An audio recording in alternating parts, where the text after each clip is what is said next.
soixante-dix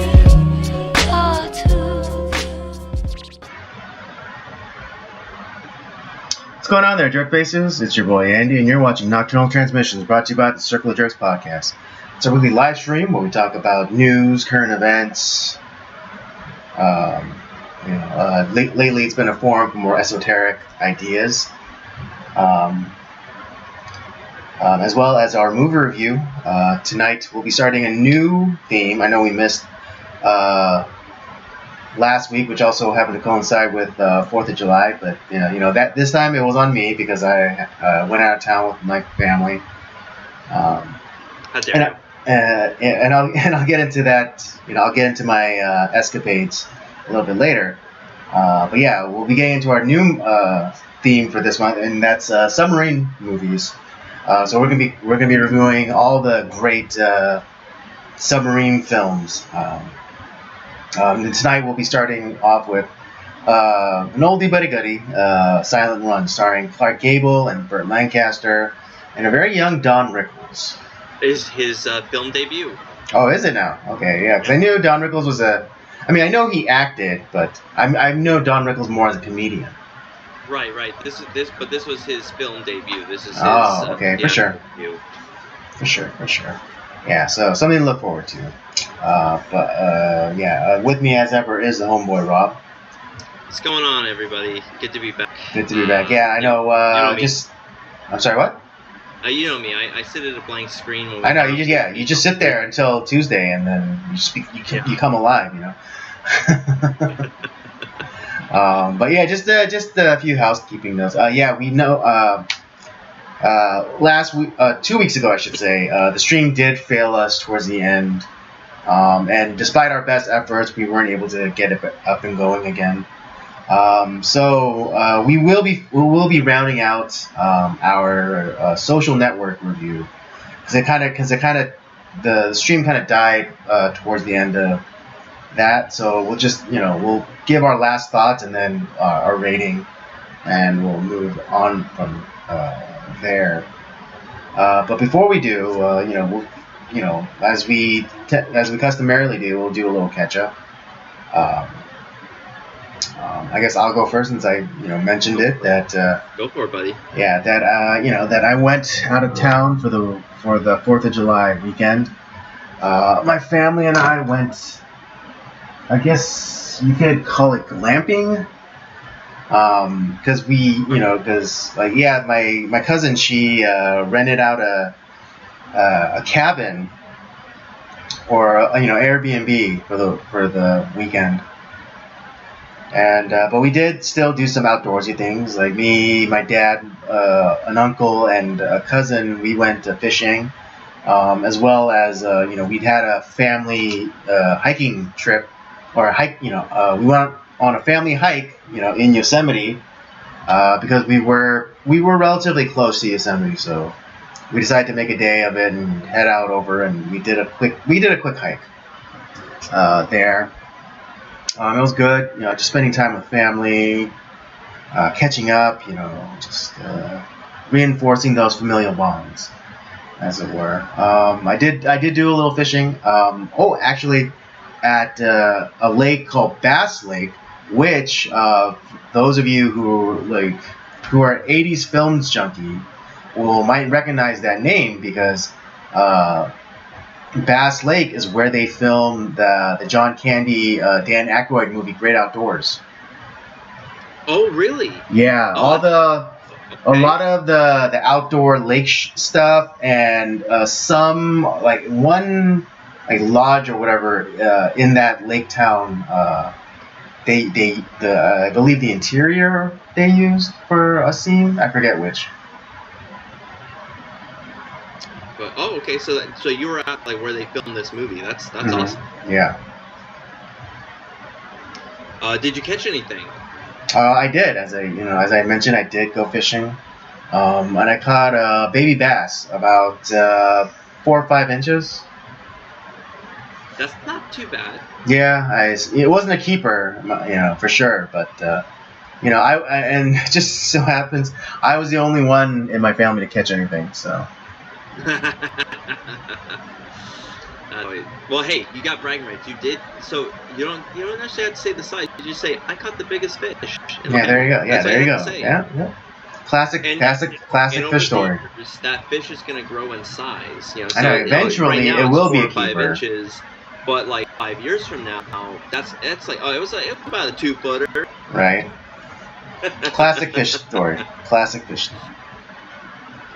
Every couple months, you just up the inches. I know, right? Yeah. Like every every month it's like it grows by half an inch.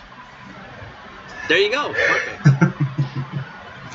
That's how stories go, by the way. That's. I'm sorry. That's how fishing stories go, by the way. Right, of course. Yeah. You don't want to ruin a good story with the truth. I know. Don't let the truth get in the way of a good story. Exactly. What else? Well, because I pretty much came back on the 4th of July. But this week also, my church had the vacation Bible school for the little kids, to which I volunteered. 'Tis the season. 'Tis the season. Yeah. Those of you who've been church, know what I'm talking about. It's just a little, not even a day camp. It's like a 3-hour something or other that the kids can go to, and like the parents can go and have the house to themselves or whatever. We had almost 70 kids, or a little over 70 kids this year. That's a lot. Yeah. For your church, that's a lot. Yeah. Well, okay, it wasn't just all kids from my church, but it was like friends of the kids and other and cousins and things like that. Well, I'm just saying for your church size, I know it's because you're not like right. Yeah, because our average church attendance is about 60 to 70. And so yeah. I mean, that would mean like every person in the congregation has to have at least 1 1/4 kid, or something like that. Yeah. Or 1 1/5. There we go. Yeah, what was I going with that? But essentially, so you had the right. Yes, that's right. The reason why it was also that many kids is because we also did something we never done before. We've also included toddlers. Oh, okay. So yeah, that's obviously that would increase the numbers too. But that's great. Like good turnout. Is it still going on, or like you guys? Yeah, no, it was only for 3 days, Thursday through Saturday. Okay. Of course, the Saturday is like the half day event where it starts earlier, and there's they do some like water stuff. We rented an inflatable, and that you could hook a hose to and have water slide and such, and a carnival dunk tank, which the kids all the kids love, without exception. I mean, every year we have that dunk tank, and kids are just like clamoring to be on that plank, and have their friends throw the baseballs to knock them into the water. That's awesome. Yeah. So recreating Noah's flood, hey, whatever you need to do, right? Yeah. That's great, man. Like, I'm glad that VBS went well. Seems like you had a fun trip with your family. Anything else going on with you? Like what? It's since it's been a couple weeks. Did you do anything else that was pretty exciting? I mean, exciting. Just normal stuff. Even though the VBS was, this past weekend, I still went out to the homeless outreach. It was a skeleton crew because a lot of the people who volunteer for the homeless outreach also volunteered for the VBS. Oh yeah. Yeah, and so in my role, it wasn't as critical for me to be at the VBS. So I split my time. But that was good, because it was more of a skeleton crew. I was able to interact more than normal. I mean, not that I don't interact a lot, but because so many people do come out to the homeless outreach. It's I'm not always able to engage unless it's like with like my regulars, I should say. The ones that I've built relationships with. Right. So. Well, that sounds like you've had a good couple of weeks. You have the normal anti-hijinks, along with some like really fun stuff. Well, it's been nice for me the last couple weeks because I started my vacation last week, and I'm on vacation this week. So I had a 2-week break because I had been getting a little bit stressed with like work. There's been like a lot of stuff going on, so I just like, you know what, I need. Earlier in the year, it's like I know I'm gonna need this break this year. So I took last week off. We're doing. Since it's harder for me to do stuff a little bit like later in the year. Like I was like, okay, well, I took some time. I took the wife out we did like a little day trip together. We went to Newport Beach here we go. We went on, I think it was Sunday. Yeah, we went Sunday. We went to Newport Beach. Got there early. Like we, did church. We went over to Newport Beach. Went to this really great seafood place that I found called the Crab Cooker, and the menu is like it's a pretty like limited menu. But usually that means that what they make is high quality, and it was. Right.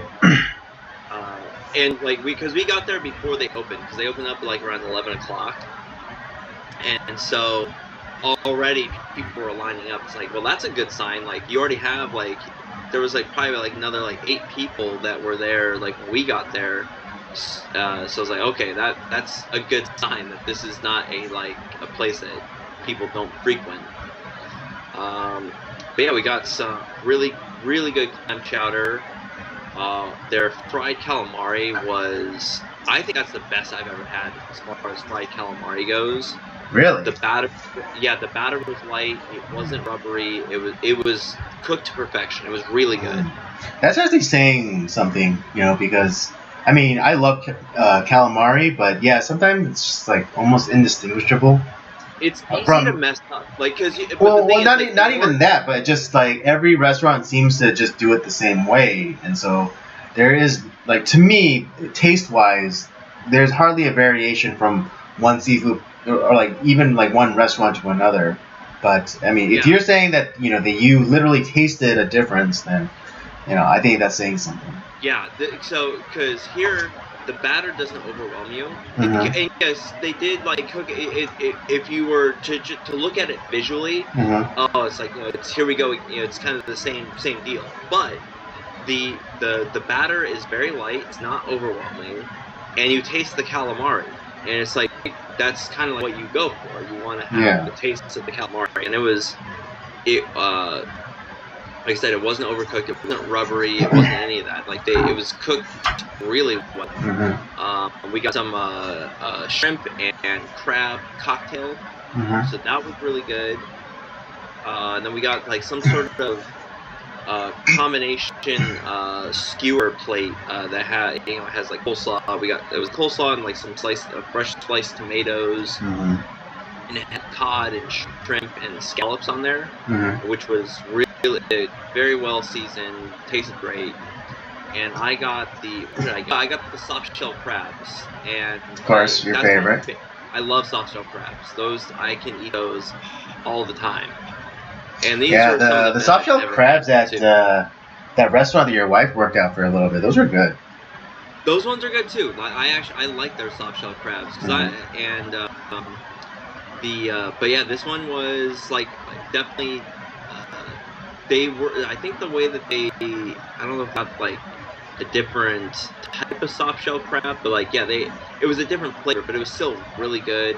And I actually got quite a few, like because I had there was 4 or 5 on my plate, so I was like I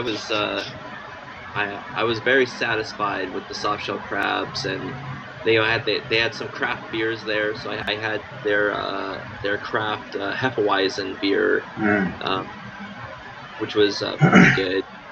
And then we went after that. We went over to the harbor, and we went whale watching. And people who've ever gone to go whale watching, it's hit or miss. Like you're more than likely not going to see anything. Right. You're going to see you're going to go on a nice boat ride, which is great. Like that was a fun part of it. But you are more than likely not going to see like a whale, right? Because but everything that we were hoping to see, we saw the whales. There was I think 1 or 2 of them that we were able to see. They were popping up, and they were they're breaching. Yeah, so we saw the whales, and they had actually gone before the previous 12 days before we had gotten there. No sightings, not at all. But that day we got to see the whales. Nice. We saw the dolphins, which hadn't been seen for a little bit, and we also and there were sea lions that we got a chance to take a look at too. And so we got the whole barrage. And I was telling you had the full experience. We got really lucky because honestly, because it was a little bit of an expensive tour. I mean, it was like a 2.5 hour boat trip or whatever. Not a 3-hour tour. Yeah. I kept thinking, dude. I kept thinking fucking Gilligan's Island. It's funny because had I brought that up to my wife, she'd be like, "What the fuck are you talking about?" But in my head, I kept the reference would have completely gone over her head. Gilligan's Island theme song. I was like, oh my god, what's wrong with me? You know what always didn't make sense to me about Gilligan's Island? What's that? Why would Thurston Howell III be on a 3-hour tour? Yeah, that's a good question. They did have a VIP section, so I was thinking this is where Thurston Howell III and his wife have been. I know, but to go on the dinky little SS Minnow. I don't know, unless they were slumming it and they're oh lovely, let's go see how the poors live. Yeah, maybe that's what it was. Oh man. So we did that. We got to see whales. We got to see dolphins. We got to see sea lions. So we kind of hit the trifecta. So I did that a couple days ago. 4th of July, obviously, I was not. You weren't here. So instead of just staring at a blank screen and talking about the movie we're going to talk about today, I went and we actually met some new friends that my wife had. One of her massage clients, who is he's actually him and his wife are our age, and so they're and talking with him, it's I think you and my husband would get along very well. It's here we go. My wife is trying to introduce me to somebody. That's I know, they want to be couple friends. God. But no, the dude ended up being super cool. We ended up getting along right away. As soon as he started talking, it was okay, we're gonna be good friends. I could just feel it. And it turns out him and all his friends are giant cinephile nerds.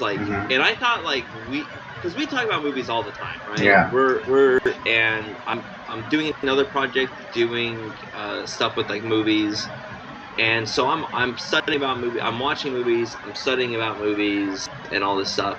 And then I get over to we ended up getting invited to a 4th of July party with these guys. And I was listening, because I wasn't familiar with all his friends, this guy's friends. And I'm listening to them talking, they're talking about movies. And I'm like, what the, I felt like such an amateur there. It's these guys really know their stuff. They knew that they knew the ISO of the film that they shot on, and they knew the director's favorite drink.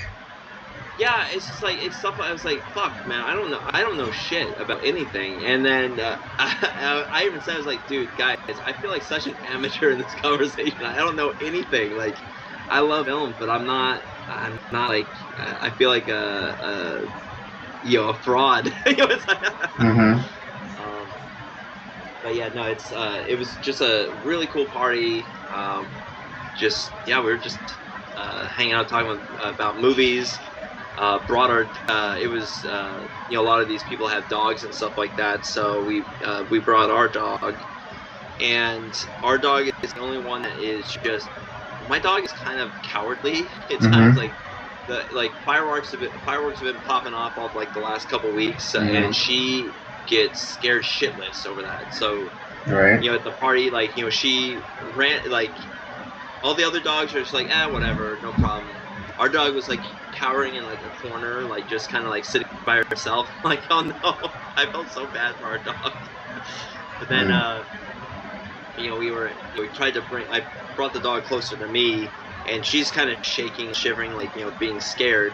And the other dogs are trying to come over and like lick her to tell her it's okay. It's like, oh man, it's like I felt so bad for my dog. Other than that, I've been like I said, I've been working on another project with some people that we know that we've dealt with on our podcast. It's not ready to launch yet, but I'll have more news later. But that's actually going really well. So I'm pretty excited about what we're gonna be releasing. And yeah, other than that, just been watching movies essentially. What else? What about? I'm probably gonna try to go see Mission Impossible, the new one, today. I got my tickets for that. I watched Olympus Has Fallen for the first time. That was enjoyable. Have you did you see the other? Have you seen White House Down? I have not seen White House Down yet. That's with Channing Tatum, isn't it? Yeah. What do you? Is it good? I mean, okay. So I know you love the Die Hard franchise. If you like Die Hard, you're gonna like the White House Down.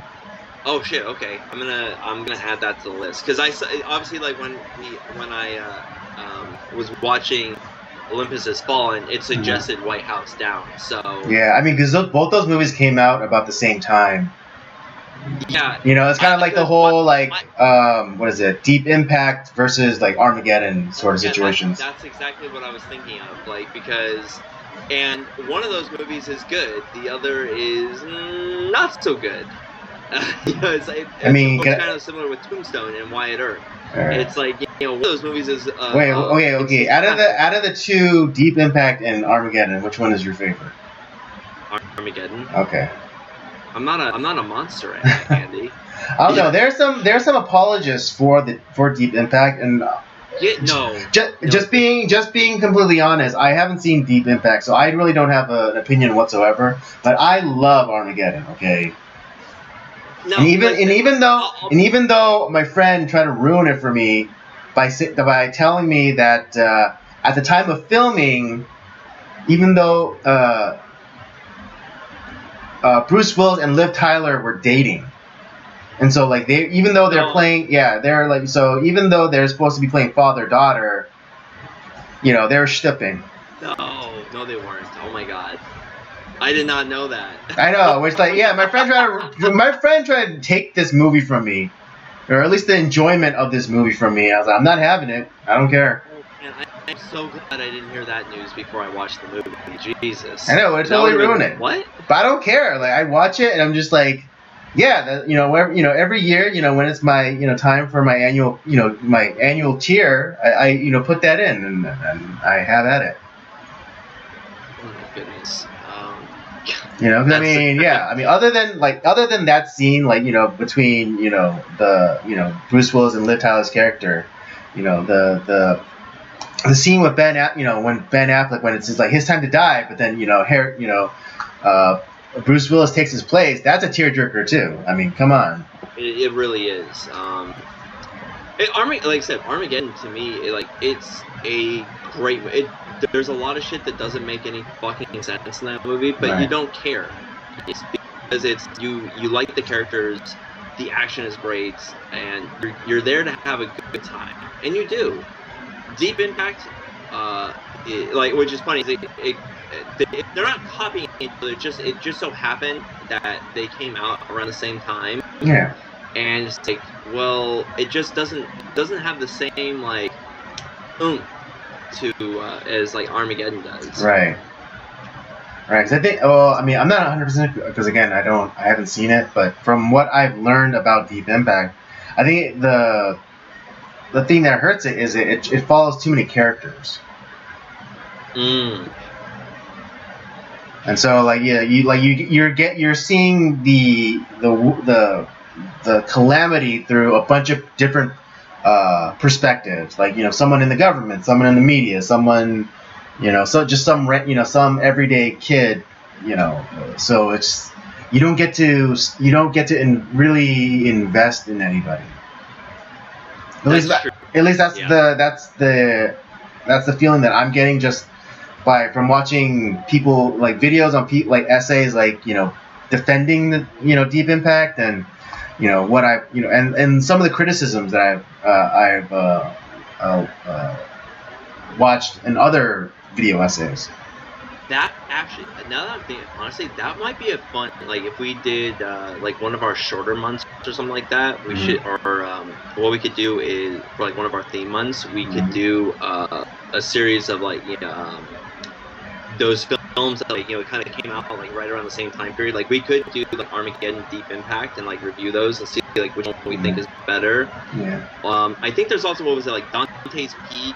I was just thinking about that. Dante's Peak and Volcano. Yeah.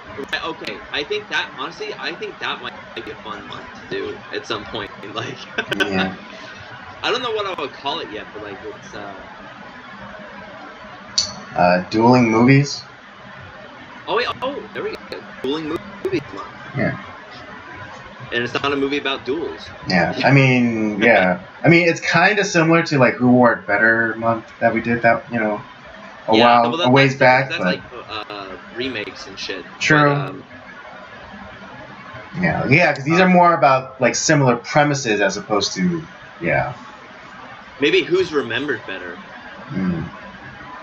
Yes, I guess a superlative month then. There we go. Okay, yeah. I'll put that down on potential theme month. I actually have a few more that I have for us too, actually, for next year. Okay.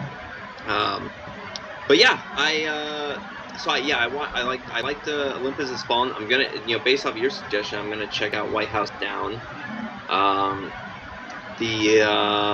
What else have I been watching? I just recently rewatched a movie called M, starring Peter Lorre. He's one of the. He's like the. To be honest, the movie doesn't really have a star. It's but like the actor that we would recognize as Peter Lorre. He's the villain of the film.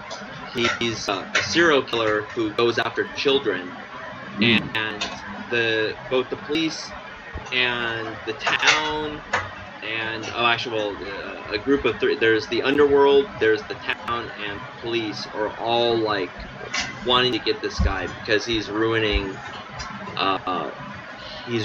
everyone's lives, because everyone's on edge of fear for like what can happen, and it's a really great movie. So I watched that, and yeah, that's just kind of been like checking out like different stuff.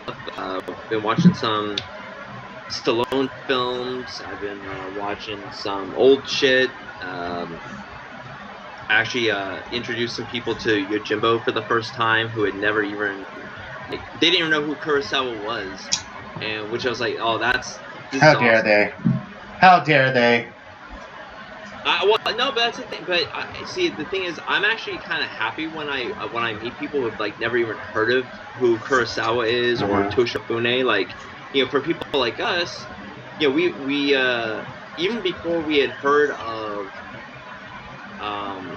even though we hadn't seen the films, we had like kind of heard the name, like kind of this famous name that we hear of.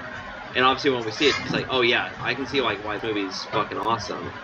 But to introduce it to somebody who had never even heard of Kurosawa or Toshiro Mifune, that to me is so much fun because like, oh, we're gonna have some fun with this. And not only did they like it, it's like, but they wanted to see more of his stuff, and I think that's a tribute to how awesome a director he is, and like the stories that he puts together.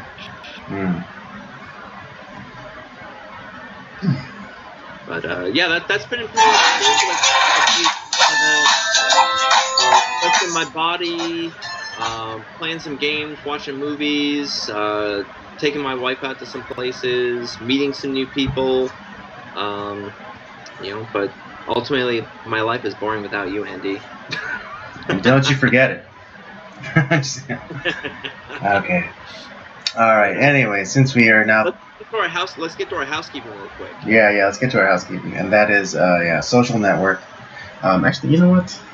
Just to remind everybody, let me just read y'all the synopsis of this. Okay. Go ahead and do that real quick. I gotta do one thing real quick. Sorry. Okay. Yeah. All right. Let me hit y'all with the synopsis of the Social Network, and we'll just finish it up because again, the live stream crapped out on us towards the very end. So if you want a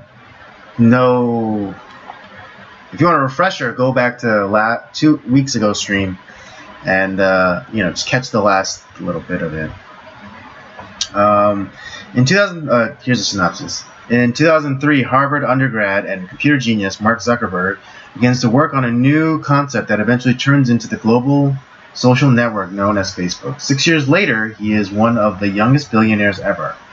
But Zuckerberg finds that his unprecedented success leads to both personal and legal complications when he ends up on the receiving end of 2 lawsuits, one involving his former friend, based on the book The Accidental Billionaires. This movie was released in 2010, directed by David Fincher, screenplay by David Fincher and Aaron Sorkin, and again based off the book The Accidental Billionaires.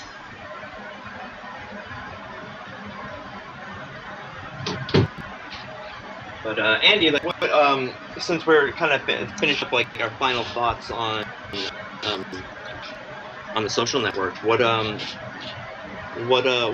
your final thoughts on the film from what we were discussing last time? Right. My final thoughts, I guess, this is a really good movie. I really enjoyed it, particularly because of the inspiration that we learned. Being Citizen Kane. I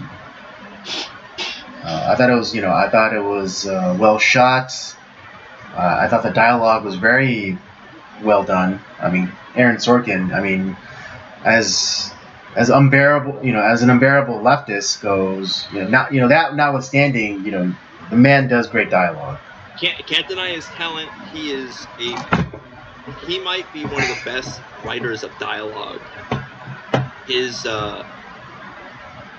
He has a way about like how way with words, the placement of words is just impeccable. It's perfect. Yeah. I don't think this movie was made to. I mean, if it was intended to humanize Mark Zuckerberg, it failed. It absolutely failed. Maybe it's the inspired portrayal by Jesse Eisenberg, but yeah, I have no sympathies for that man. I mean, the actual man, Mark Zuckerberg. Yeah. At all. And I think I shared this with you prior.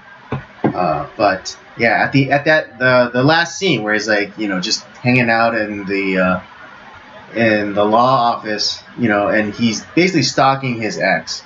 which is basically, I mean, I don't know if this is actually the impetus for him creating Facebook, but in the movie it's heavily implied because every big move that he made towards advancing Facebook was after an interaction he had with his ex.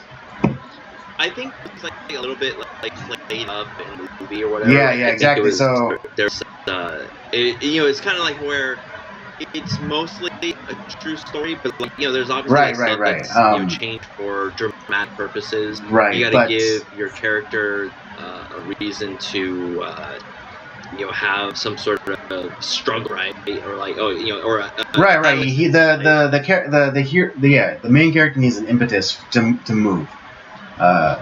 And I get that, and so, but then that last shot of him just, basically Facebook stalking her and sending her a friend request, and just constantly refreshing the page to see if she's accepted. I think it's yikes. It's like if you wanted to portray Mark Zuckerberg as more of a human being and not as some weird antisocial autist, then you failed. It's particularly in that last scene where he's just constantly like refreshing the page, waiting to see if she's accepted, his friend request. Yeah, it's kind of.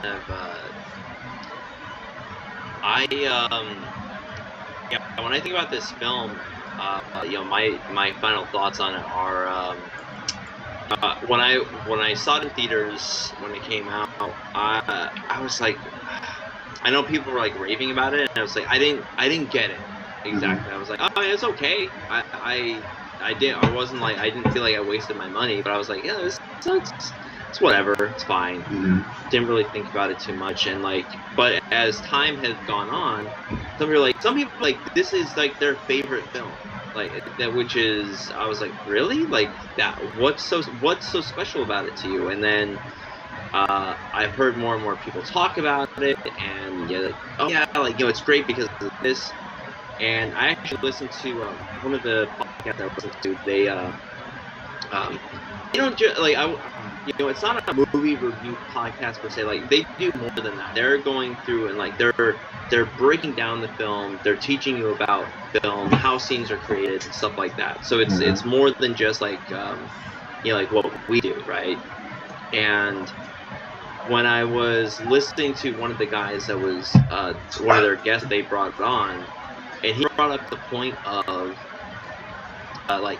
this is Citizen Kane. It's the Citizen Kane of the 21st century, and had that been told me back in 2013, I would have been like, I wouldn't have gotten that.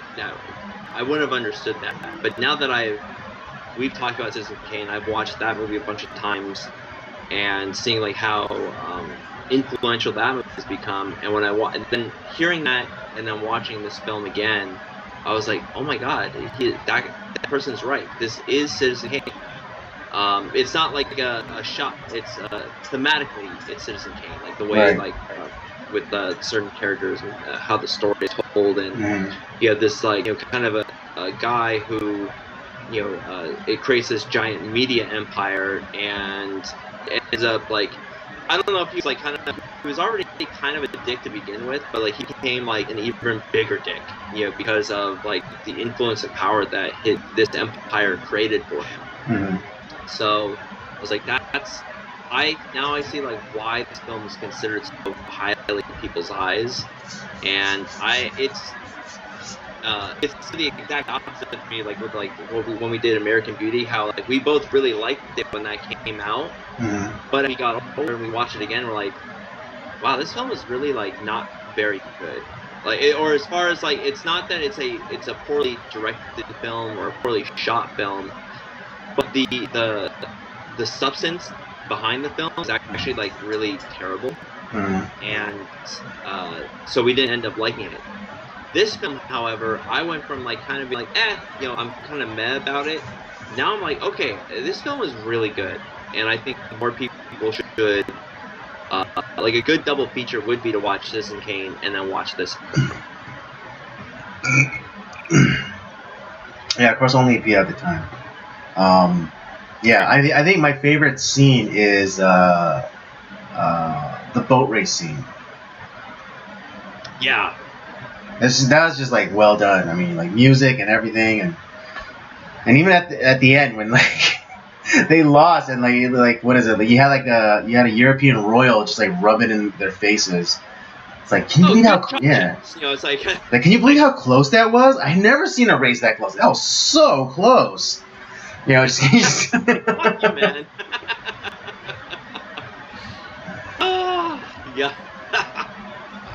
I thought that too. Like, man, you're being such a dick.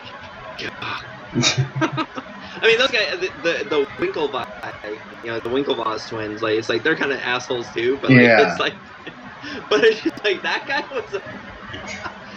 I don't know. It was funny because like you didn't know if he was, you know, just naively being an asshole or if he was just being like European asshole, you know, which basically just meant he was intentionally being an asshole. Yeah. You know.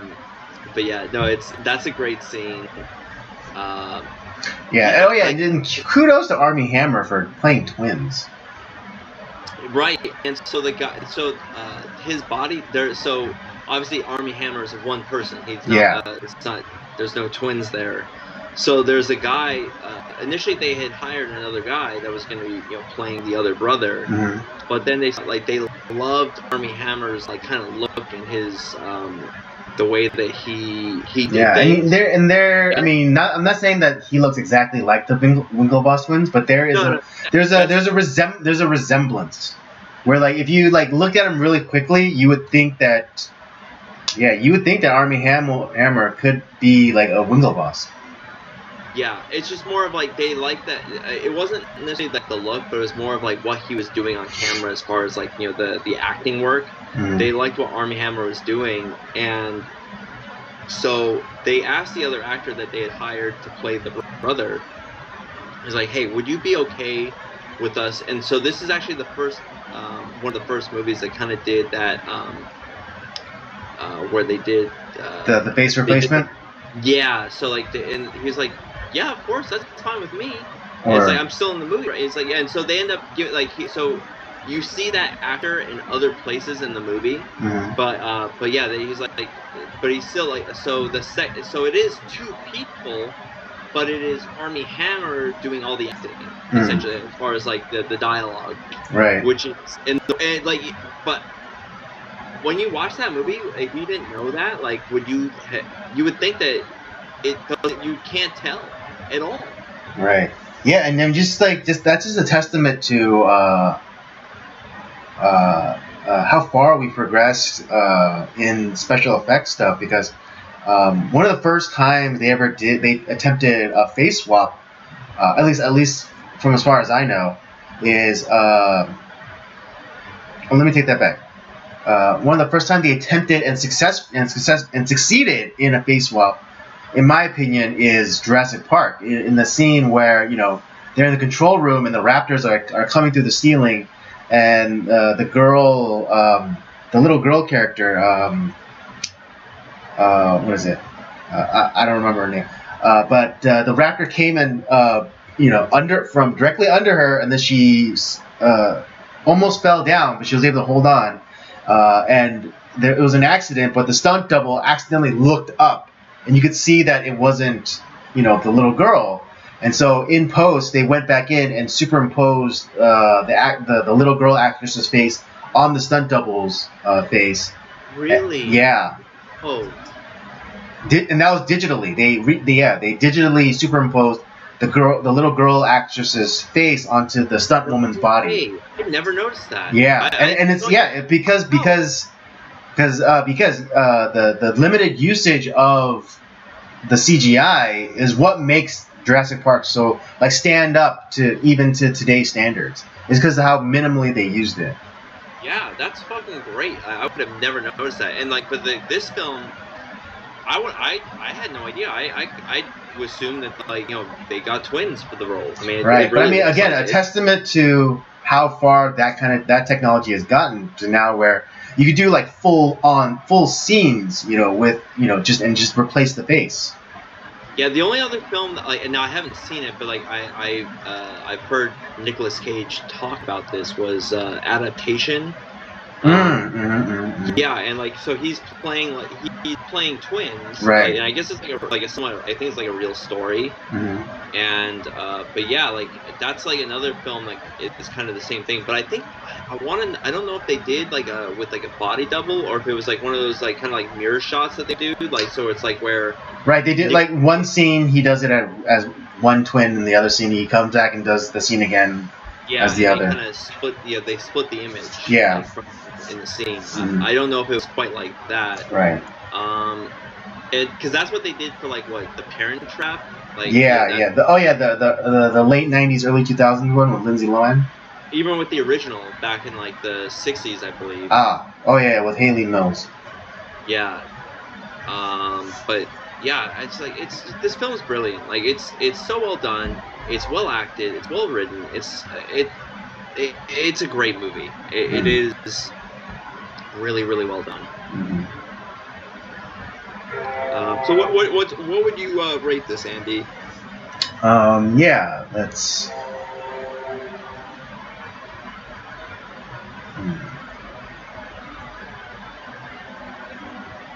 I think if the stream didn't crash 2 weeks ago, I probably would have given it a 3.5. But I think I'm gonna bump it up to a 4.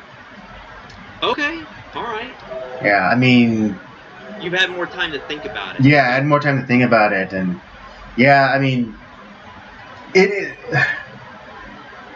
not the best movie ever made, but I think because of some of the stylistic choices, from the director and stuff like that, and also like the dialogue work from Aaron Sorkin and such, and I mean I know like a lot of people say Jesse Eisenberg's a one-trick pony, but he was in his wheelhouse in this one. So yeah, this is if you're gonna have a one-trick pony, well, what a trick to have. Yeah, this is fucking brilliant. Yeah, so yeah, I give it a 4.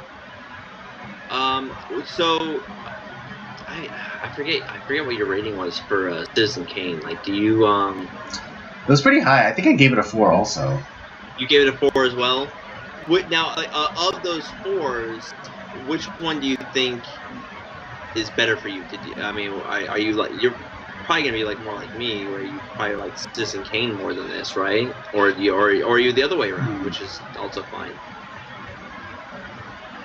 I don't know. Runtime is a factor as well, and Citizen Kane is a commitment. It is. And I mean, not to say that this was that Social Network was like this really quick thing either, but let me just look up the runtime. I feel like the pacing was better in this than yeah, definitely. The pacing and like the flow of the movie overall. Yeah, Social Network was like 2 hours. So this would probably be more your speed then, because I know you're a big guy about pacing of a film. Yeah, like, yeah, it doesn't I'm definitely matter, about that. Say the runtime, but like the pacing needs to be there. Right. Yeah, and I just think because like with the and to credit to what's his face, oh god, the star of Citizen Kane. Orson Welles, that's right. Credit to Orson Welles, because this is his debut as a director and everything, and he did everything the way he wanted, and he felt that everything on the screen was essential to the telling of this story. Okay, but in my humblest opinion, like some things could have been shaven off. Okay, all right. But I mean, if you had a choice between Citizen Kane or Social Network, you would probably choose the Social Network just because it's a little bit tighter. Yeah, a little bit tighter in storytelling. But of course, I would always direct people to Citizen Kane first. If they hadn't watched either Citizen Kane or the Social Network, of course I would say watch Citizen Kane and then watch Social Network. Okay. I was more curious about your personal opinion, like, you know, now because obviously we've talked about books now, so. Yeah, I am right with you. I think 4 stars is there. Had we done this 10 years ago, if you were doing this 10 years ago, I would have said I probably would have given it like a 2.5. Like I was kind of like really, like you said, it was good, but I wasn't like blown away. Right. But this is one of those things that this is, as time has gone on, and like, you know, now that, like, you know, because Facebook to me back then was still pretty new. So I didn't really. Well, when this 2010 when this movie came out, Facebook had only existed for like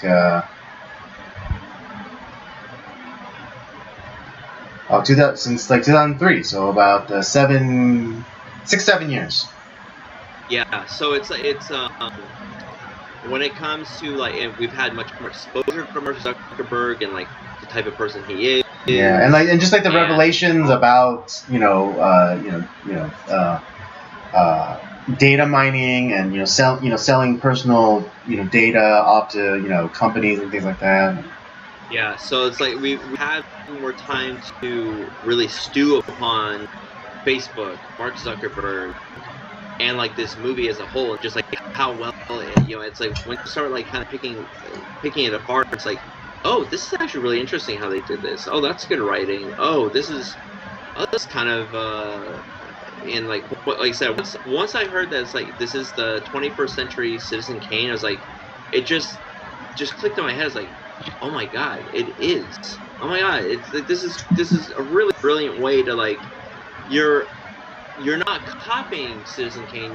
You're doing your own version of it in a different way. Right. And I was like, yeah, I think it's great. I think it's a great film. So I'm also going to give it a 4. Yeah, like I said, it is a pretty tightly paced movie. You're kind of right away. You're kind of getting right into it. Mm-hmm. Right away, you kind of understand like who your characters are pretty much right away. Mm-hmm. Citizen Kane, like I would say, like, you go see that first, and I'm not one of those people that's like, oh, Citizen Kane is the greatest film ever made. I obviously everyone knows I love Casablanca way more than Citizen Kane, but that doesn't mean that I don't recognize the brilliance of Citizen Kane and how it changed the film industry, because everything that Orson Welles did in that film was stuff that should not have worked, and like everyone said, oh, you can't do films that way. It's like, well, let me show you, and he did. He changed the game. Exactly, yeah. And that's why I say no disrespect to him, because particularly on the runtime, because like he felt as though that all of that, the final product of Citizen Kane is exactly what he wanted, and so I throw no shade at him for that, but I think Social Network just was able to do it tighter. Yeah, it's kind of like there's some like I know we did this a few years ago, and there are different styles of films, but when we did like Chinatown versus The Godfather, and some people like Chinatown more because it is a much more tighter script. It's considered one of the greatest screenplays ever written for a movie with Chinatown. And it is a very like kind of like you get right to the point, and it's you're right in the action right away. Like you kind of know what's happening, you're in it. Whereas Godfather is more of a slow burn, because we're telling a long story, like, and trying to give people. It's like it's going from like jumping into like a lukewarm, like a warm bath that like you kind of just soothe in there with Godfather. Whereas Chinatown is like it's a boiling pot. Like it's hot, ready to go. Yeah, that's a good way of putting it. But yeah, that's how I feel about The Social Network. That concludes our housekeeping. We finished up villain protagonist month. I think it's a good way to finish it off too. Indeed. All right, yeah, there you have it. That concludes our review for The Social Network. Both Robert and I give it a 4. Give it a watch, and if you haven't seen either Citizen Kane or Social Network, start with Citizen Kane and then get to Social Network. In my opinion. Yep, great. All right, let's get into topics for discussion tonight. We have, a couple. Where would you like to start? Why don't we start with I'll let you kind of take the lead on the with stuff that's going on with the affirmative action stuff, which was, to be honest, kind of a shock. Right. Okay, fine. We'll just start with affirmative action. Yeah, for those of you unaware, just last week, the Supreme Court handed down a decision, basically, affirming that affirmative action is not okay, or at least in the context. At least I think, well, because they said it for school admissions, but I guess it can now, since the Supreme Court has ruled on it, it can now be applied broadly. So yeah, the original cases were about college admissions discrimination, particularly those against white and Asian students or potential students. And so yeah, I forget what the stat is, but like a white or an Asian student had to score damn near perfect, on the SATs, and have the extracurricular, like a ton of extracurriculars, and hold at least a 4.7 GPA just to be even considered, to be put in the considered pile. And that doesn't mean you're also, it's not just that, but then you're having to do like all these other extracurriculars, and you're having to go like above and beyond like your ass. Like, it's like essentially these kids can't sleep just so you can have consideration to get into these like top schools. Right. Exactly. Just stupid. Yeah. And you have, but then and no knock on students who can't, but you have these minority students, which are kind of either black or Hispanic, whatever. And no knock on them, they're still doing okay. Like, they're not stupid. They're not doing bad in school. But they're getting maybe like a 1300 or 1350 on their SATs. Mm-hmm. Probably not, if that, and they're not doing the extracurriculars. Yeah, or less extracurriculars, and they're holding steady at 3.9 to like 4.2. Yeah, boom, full ride. Full ride. Just merely based on the color of their skin. And that's like, and the thing is, no offense, but like Harvard and like Yale are not for them. Not because like because they're stupid or they're not capable or whatever. But there's at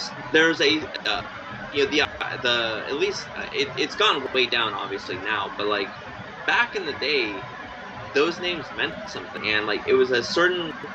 Right, you had on your resume you had Harvard or Yale or Stanford or Princeton, MIT, the Ivy Leagues, especially, essentially, and like some of the bigger name private schools on the West Coast, like Stanford or USC, Cornell. Was Cornell on the West Coast? I thought that was Midwest. Oh no, sorry, no. Cornell is on the East Coast. I'm sorry. Yeah. I think I get Cornell and Stanford mixed up. Oh, I always think that Cornell is also on the West Coast, but no, it's not. It's the East Coast. But yeah, you have those schools names on your resume, like you're going straight. You're going to the top of the pile. In the HR department of whatever company that that you apply because to. That name means something, and it's also because you had the smarts to get in there, and obviously yes, there are a lot of people with wealth that get in there. Mm-hmm. That's also, that's all any school that's going to be a thing. I'm sorry. Yeah, even in public university, there's there's like there's like a legacy family that went to UCLA, and because that legacy family donated to for the gym to be renovated, they're gonna make some considerations when their son or daughter applies. Always gonna be a thing. Yeah.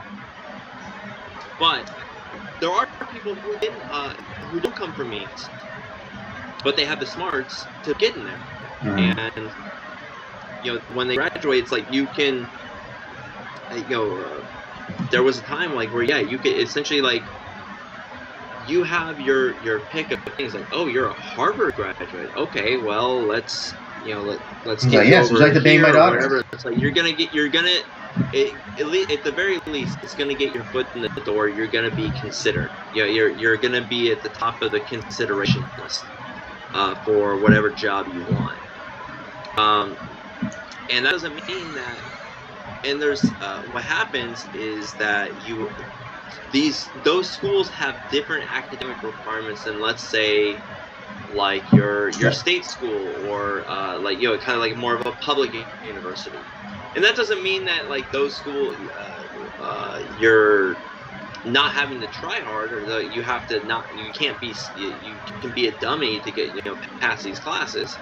But it's like I said, it's another echelon. Like, I don't think I would, to be honest, I would not fit in at Harvard or Yale. Like, I'm smart, but I'm not what those people are, right?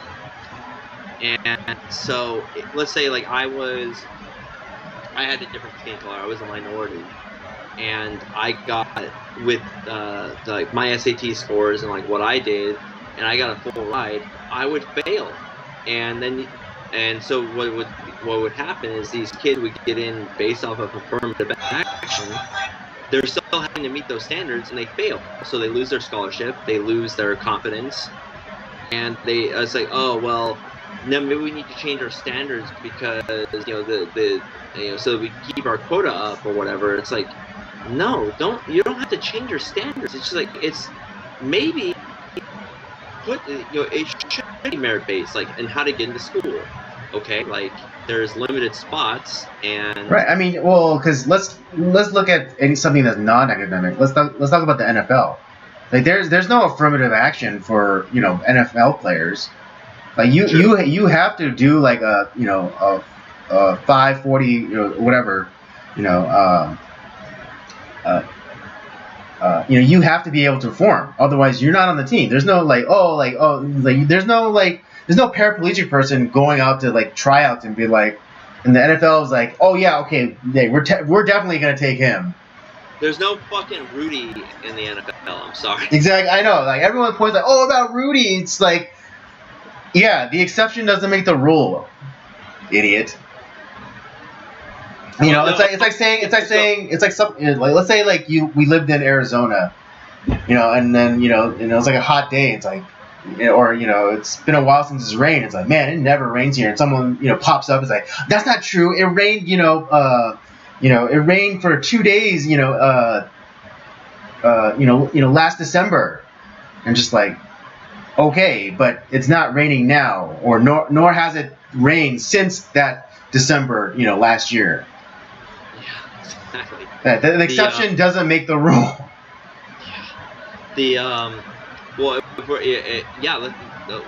Let's use a sports example too, because the NFL has what's called the Rooney Rule, like where it comes to like when you're hiring like head coaches or like. Oh yeah, I heard about this.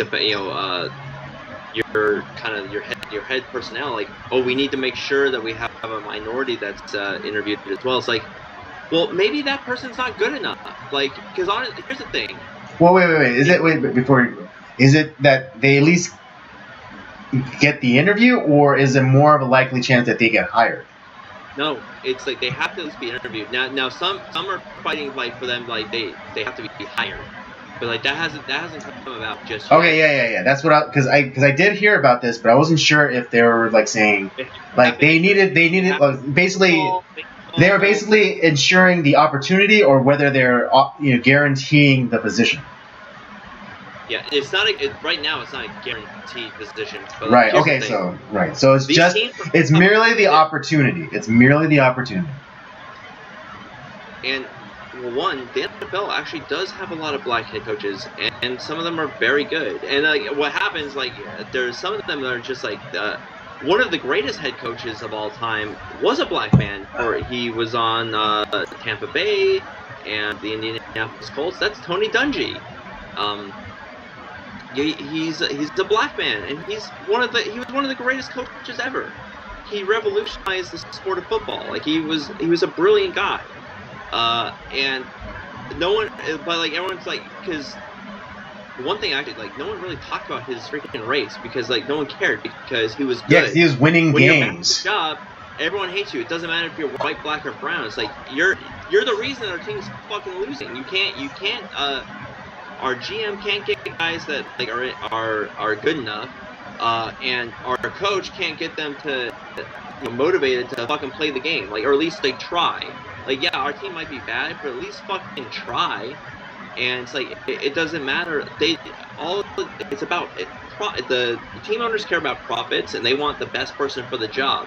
So if that man's black, they're gonna hire the black guy. They're gonna hire who is the best available. Well, guess what? Like, and more often than not, they're gonna try to go for the proven guy. And there's a few of these guys out there that are, who have been around for a while. It's like, hey, you're good at building up a team from like the bottom up, and so we're gonna hire you because we're at the bottom. We need somebody to kind of like restructure us and get back to the top.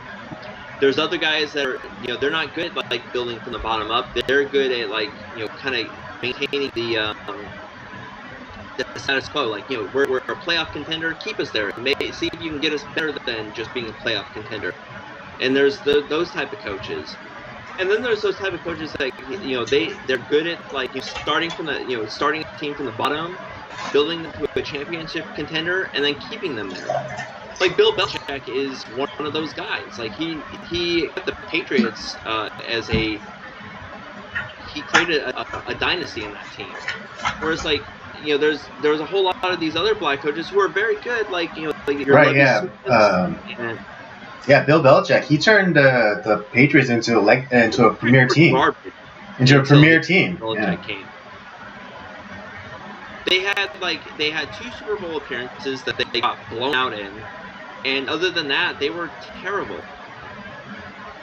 And then Bill Belichick comes in, and they were, and through a, because obviously, Tom Brady was a big part of that too. But like, you just happen to get he created this system that worked, and true to his form, their starting quarterback got hurt. They just plugged in another guy that he knew could do it, which was Tom Brady, and the legend continued. And especially as a Bills fan, that pains me to say this, but like, they're a fucking good team. They were a fucking great team for 20 years because of that. And they won a lot of Super Bowls. They were they were always in the playoffs, I think, except for 1 year. And it's just like I fucking hated the Patriots. They pissed me off so much. But yeah, it's just that's the thing, where if you try to force people into these situations that they're not ready for, it's gonna be a disaster. And then they look at it, it's like, oh well, we're never gonna go down that route again. So all these sports, like, it's not about like, oh, we don't like the minorities, we don't hire them. It's like, the sport is full of the minorities. Like, all the you look at football, basketball, baseball, like, it's not just like the players are not all white. In fact, like, most of them aren't white. And then a lot of what happens is that these players, or like the players that are not quite good enough to kind of stay in the top leagues, but they have the brains, but they don't necessarily have the ability. Those guys become great coaches, and black, white, brown, whatever. Those are the guys that are going to, kind of work through the system and make their way to the top, and they're going to become the great coaches of the future. And some teams want a proven guy that they like. I know his pedigree. He's done this and this and this. Or it's like, you know what? Fuck it. Let's just scratch and have we're going to have new coach, new general manager. Let's think about this thing differently. And so, yeah, all the with the school stuff. with sports, with anything. Like it should always be on merit, or if you at least like maybe you don't necessarily have the proven resume, at least like, hey, when you're being interviewed or considered for hiring or whatever, it's like, hey, you have a certain mindset. Like, hey, I know I have not been in this position before, but I've been thinking about this. I have a game plan for your company. Like, I know what you do. Here's how I can make your company better. And I have like some bullet points that I think we can try that can make this company better, or I can make this sports team better, or whatever. And it should always be based off of merit. And it's just we've gotten to this crazy point, like where we've done this like weird reverse racism thing, where it's like, oh well, white people have been hired forever, so we need to stop hiring white people. We need to make sure that we hire this percentage of people, and like that's not how the world works. It does. It has, and since this has been going on, it hasn't worked. It hasn't been a very successful. And I think once those lawsuits came from like the Ivy League schools about like what was happening to those Asian students, which God seemed like forever ago. I to be honest, I felt like this was never gonna ever be considered. And all of a sudden, like, yeah, we're gonna put an end to this, because it was not a popular decision back in like, what was it, like the late '60s when that was into practice. Like that was a Supreme Court ruling back then. Yeah, or I mean, there wasn't any pushback from it, or at least enough pushback to get it, make it a federal case. But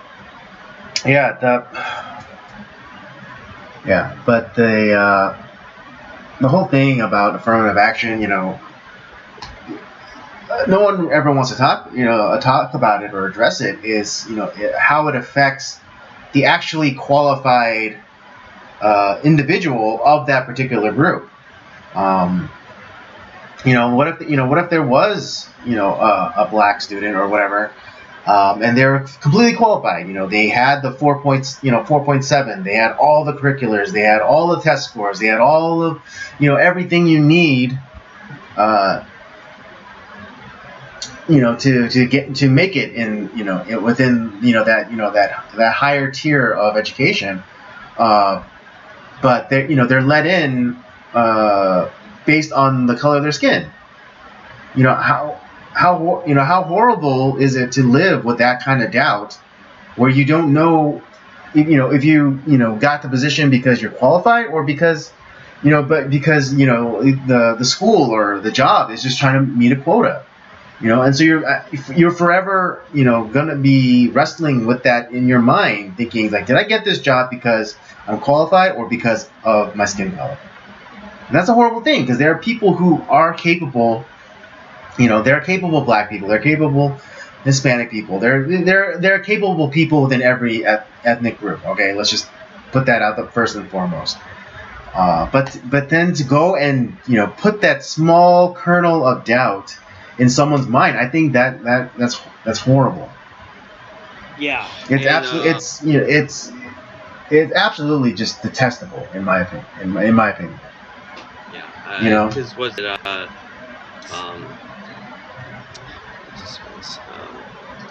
drawing a blank on his name right now. God, the Supreme Court Justice.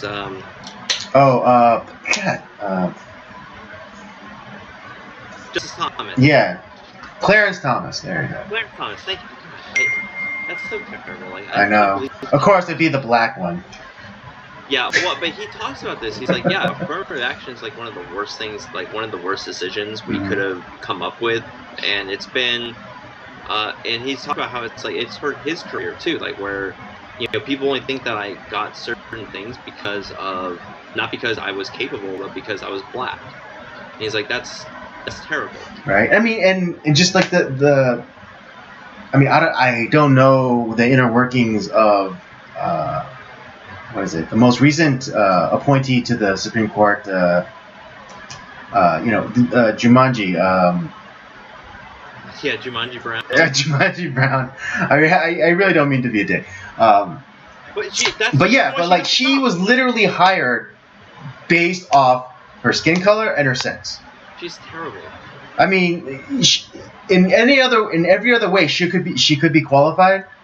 I'm not saying that she is because I looked into her But anyways, like she will forever be known as the affirmative action appointment on the Supreme Court. Like Sotomayor and Kagan, like they more or less know that they got on because of their merits, quote unquote, right? Exactly. Like there's no questioning of that. But forever in Ketanji Brown Jackson, I knew I was gonna get there. Ketanji Brown Jackson, the rest of her career, she's gonna know that she was only put on the Supreme Court because of her skin color and because of her sex. Yeah, but I mean, like some people like her probably don't give a shit because well, whatever. It's crying. Right. She's crying to $100 bills from her position, but. Yeah, it's just but what affirmative action is really doing is harming the qualified minority. Yeah. I think what comes to it is not only did she have the right skin color, but she had the right politics. That's right. Yeah. If Ketanji Brown Jackson was a conservative, like more guns, less government, no chance. Nope. But also like the reaction to this has just been hilarious because it's just these liberals and those are on the Democratic side, they've just been telling on themselves this past week, with their just horrible takes on the repeal of affirmative action. Oh, and it's been funny because I've been watching some of the reaction on Twitter. You get all these people like, well, I guess black people are never going to get hired anymore with this horrible ruling from these Supreme Court justices. It's like, bro, you don't think that black people can do it on their own? Like, what's wrong with you? It's like, and they're not necessarily they're not conservative black people that are saying. It's like, what the fuck is wrong? Like, they're just excoriating these people, talking this shit. It's like, this is fucking great. It's so funny because and I mean, I'm sure it's certain black people too, but it's the most viral takes have seemed to be from white liberals. Yeah, that's what it is, and it's just it's so. I just find it really funny how you just have these people so you don't think that there's been no black person that could ever be smart enough to get a job or get into a certain school or whatever. It's you just think that they can't do it, but because you and your politics and your ideals are that's what's gonna protect them, and it's give me a fucking right. Yeah, I mean, the most stupidest take was probably what's her face on MSNBC, the Joy Reid, when she was like, well, I mean, when she proudly claimed without affirmative action I wouldn't have got into Harvard or whatever Ivy League school she went to, and it's just that's true. That honestly, I agree with her on that. I mean, yeah, I know, but it's not the own that she thinks it is. No, exactly. It's just do you know what you're saying? You're saying that that you weren't qualified, and the only reason you got in is because of your skin color. Yeah, it's funny because I back when I would still engage or somewhat engage, in the comment sections. I remember there was an interview that Jesse Lee Peterson did with this black woman, and the subject of affirmative action came up, and she said that she proudly said that her father got into Harvard, but she only got into and she's proud of the fact that she only got into UCLA because of her skin color.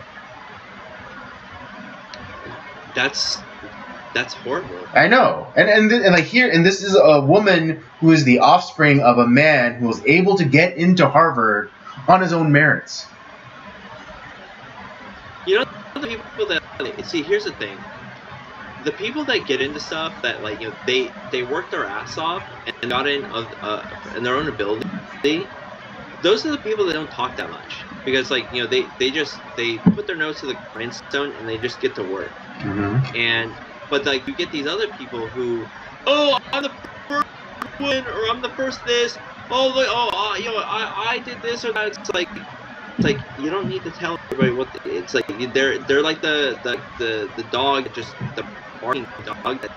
That's all they do. They don't actually have any fight. They just bark and like they're trying to be as loud as possible and being annoying as possible. And, like something like that. Honestly, that's so sad. Like you're self-owning yourself. Like, oh, I don't actually have any fucking like merit, but I got in because of my skin. That's awesome. That's a great thing. It's like, why? Like, so you took up a spot that someone who probably should have been there didn't get because, and your ass didn't deserve to be there, but you got it. So,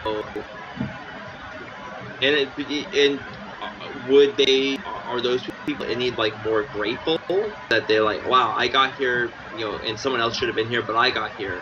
Are they grateful for that? Fuck no, they aren't. Of course they're not. like, no, of course not. They have a sense of entitlement. It's like, oh, I deserve this. Deserve nothing. Yeah, what's that? There's like what was that game? I love the trailer. The Old Republic, Knights of the Old Republic game. I fucking love that game. Yeah, the trailer for that movie, with like the twin sons and stuff, and you have like the father's like voiceover is like, it's like what is it? What was it? What did he say?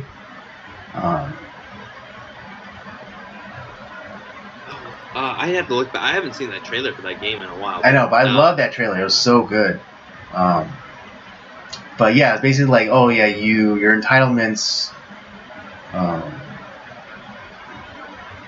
are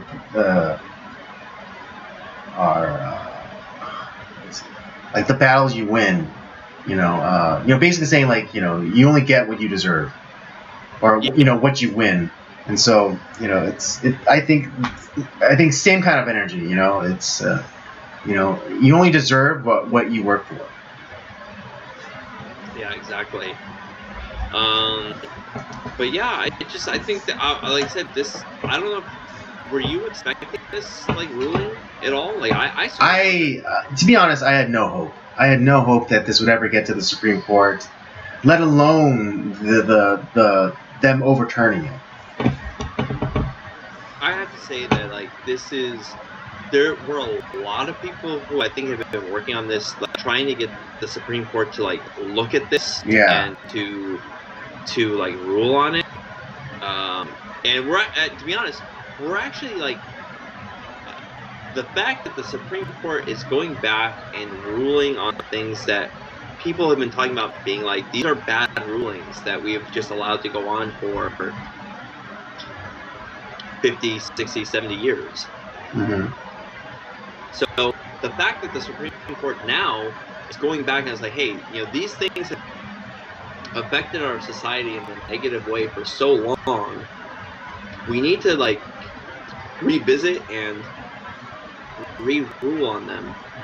And the people that have been bringing these cases forth, and like, because there's a lot of work that goes into even like getting it to the Supreme Court. Right, so you have to go through all the lower courts. And then also, you have to take it to particular jurisdiction. So, like the state, like Supreme Courts. And then if they, if they don't rule on it, then that's when you can take it to the federal Supreme Court. Yeah, it's a long, grueling process. I've heard from people who have done it. And the exhaustive process, that it really you cannot focus on anything else. That's how crazy this stuff is. You have to be committed. Something to the Supreme Court. Yeah, you have to be committed. I'm so thankful for people like that are working on that stuff, and I think we're starting to finally get some fair rulings, and like I'm not taking like I'm not a person who's like, oh, well, we need to just like I'm not trying to necessarily go back to the world of 70 years ago, but I'm just it's like we should the ideals of like what we wanted to create back then, like during the civil rights movement, like creating a world that is not like where everyone's the same. Right, a fair world. We all want everyone to have the same opportunity, through merit, through doing. Right, exactly. We're not trying to level. Like, I don't agree with that phrase anymore. Leveling the playing field. I much more agree with just giving everyone their shot, and if that means that shot is depending on certain other factors, like your shot is either closer or further away based on those variables, then so be it. You still have your shot. Yeah, it's and that's what I want to do. It's like it's the idea like we want to have a world where everyone has the same opportunity to get to the mountain, and because the world is not a fair place. There's people, we've talked about this before. People are born on third base, and they're born in the penthouse, and right, those people exactly. sometimes end up in the outhouse. Right, exactly. So that's the outhouse, and they sometimes end up in the penthouse. Yeah, exactly, and per my shot analogy, it's like, are there going to be people like, let's take it like the analogy of like an archery contest, shooting a bow and arrow at a target. Are there going to be people who are going to be positioned closer to the target? Yes. Are there going to be people who are going to be positioned further away from the target? Yes. But regardless, they're still given their one shot. And if the person who's further away, has worked on their shot for years and practiced like 5 hours a day, and makes it, okay, and then the system worked because that guy who was capable got their shot. Yeah, So I really, when I heard this story, I was like, what? They actually, not only did they hear the case, but they overruled affirmative action. I was like, whoa, that's a huge story. So I was pleasantly surprised. I think people, the right people are up in arms about it. It's like, people that we don't like and their ideals and shit like that. But I think overall, this is a step in the right direction. And it's going to be better for everyone. Yeah. And just because there's one school that has like a certain demographic, there's other colleges that are going to have another demographic, and it doesn't matter. It's like, because to be honest, well, I already don't like college as it is. I mean, the institution I think has already kind of failed to begin with, and that's a whole other story. Right. But it's like. To me, a community college, a state school, a public university, or a private university, it's all kind of the same, to be honest. The only thing that happens is certain schools have kind of the brand and the name that kind of gets your foot in the door. But that doesn't necessarily mean that person's better than I go to some Buckhead State University as opposed to Harvard or Yale. I might be a little bit further away from the door, but that doesn't mean that I can't get in the door. It's eventually. Mm-hmm. Indeed. I mean, do I dare hold out hope for universal carry? To be honest, I'm. Maybe we might get there, dude. We might. I know. I mean, especially after the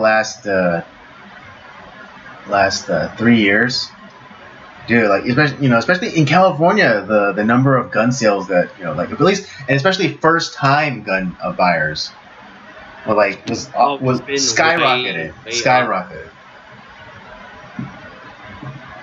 They said they can't stop all of us. I know they're trying to make all that shit illegal. Illegally trying to make all that stuff illegal, but I dare the government to come, take our guns. Yeah, I mean, I don't ever see it happening. Go ahead, bro. But yeah, I mean, if like they could finally do, and for those of you, by nature, gun laws are racist. All right, they were designed to keep newly freed black slaves from owning guns, and being able to protect themselves from Klansmen.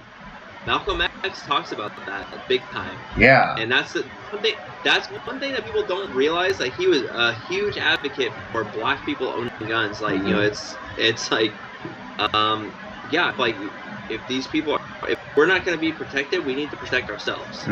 And you need to own guns, and you need to protect yourself against people that are trying to take your freedom away from you. Hello. I mean, that's how. Hello, McFly. We're definitely gonna need to do that movie at some point. But that's gonna be a main podcast episode, not necessarily for Nocturnal. Or if we go to I'd want a roundtable discussion about like Second Amendment stuff. Yeah, because that's such honestly, that movie. I don't know if that's what Spike Lee was going for, but man, that movie is so revolutionary. I think it says a lot more than I think he was trying to say with that film. I don't know, because Spike Lee is a lefty loony, so I think he unintentionally made a more conservative movie than he actually thought he was doing. Well, that's what I'm saying. It's like I think he wasn't trying to go for what ended up being the message of the film. Right. And it's kind of the same thing with like Knocked Up. I think that was the intention of the film, but it's that's a super pro-life. Yeah, that's a super pro-life, pro-conservative message of that movie. Because he was like a stoner loser, and then after he had a kid, he straightened up his life, got his shit together, and then married his baby's mama. Yeah, that's a conservative message. Yeah, you need, and the mom who was telling Katherine Heigl's character is like, you should just abort the baby and then wait for you to have your real baby. No one's cheering in that moment. It's like, what a fucking monster. That mom is the bitch. That mom is the bitch. It's like, it's so, that film says a lot more than I think it was intending as well. Because wasn't that a Judd Apatow film? Yeah, it was. Exactly. So that's definitely not the intention I think he was going for. Yeah. And that movie, I think, was the first introduction to Western audiences to Christoph Waltz. In Knocked Up? Yeah, he was the doctor that hated Hawaii. Oh. Hold on, let me. I did not recognize him in that film. Hold on, let me confirm real fast. Oh my god. I'm pretty sure it was. Okay, cast.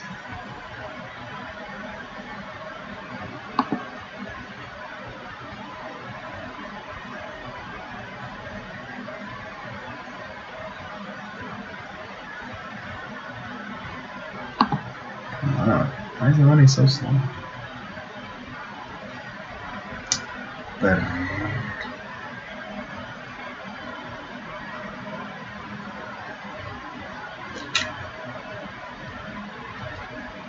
Am I tripping? I know Ken Jeong was in there. Yeah, Ken Jeong was. Come on.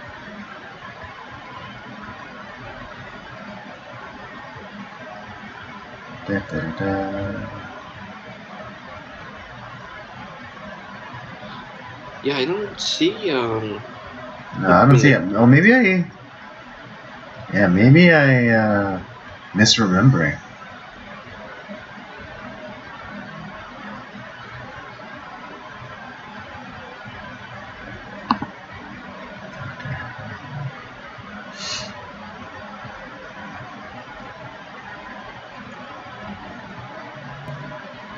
Yeah, I might have. Yeah, maybe I'm not seeing him. Okay.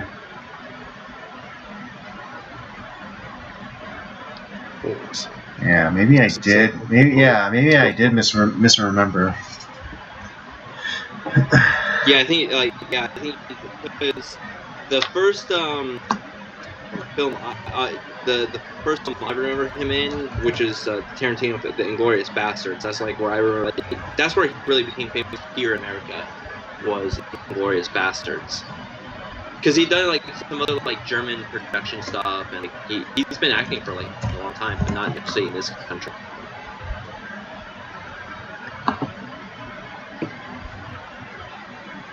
That's what I was saying. Like, no, get out of here. He's film.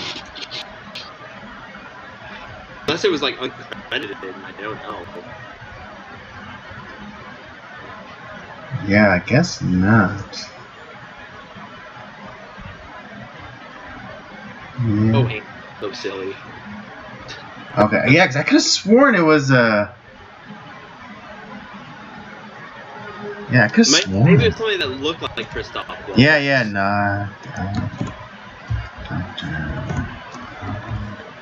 Well, it's on HBO right now. I might have to rewatch that film. I might show that to my wife because she would probably like that film. Yeah. Anyways, right. So yeah, movies with unintended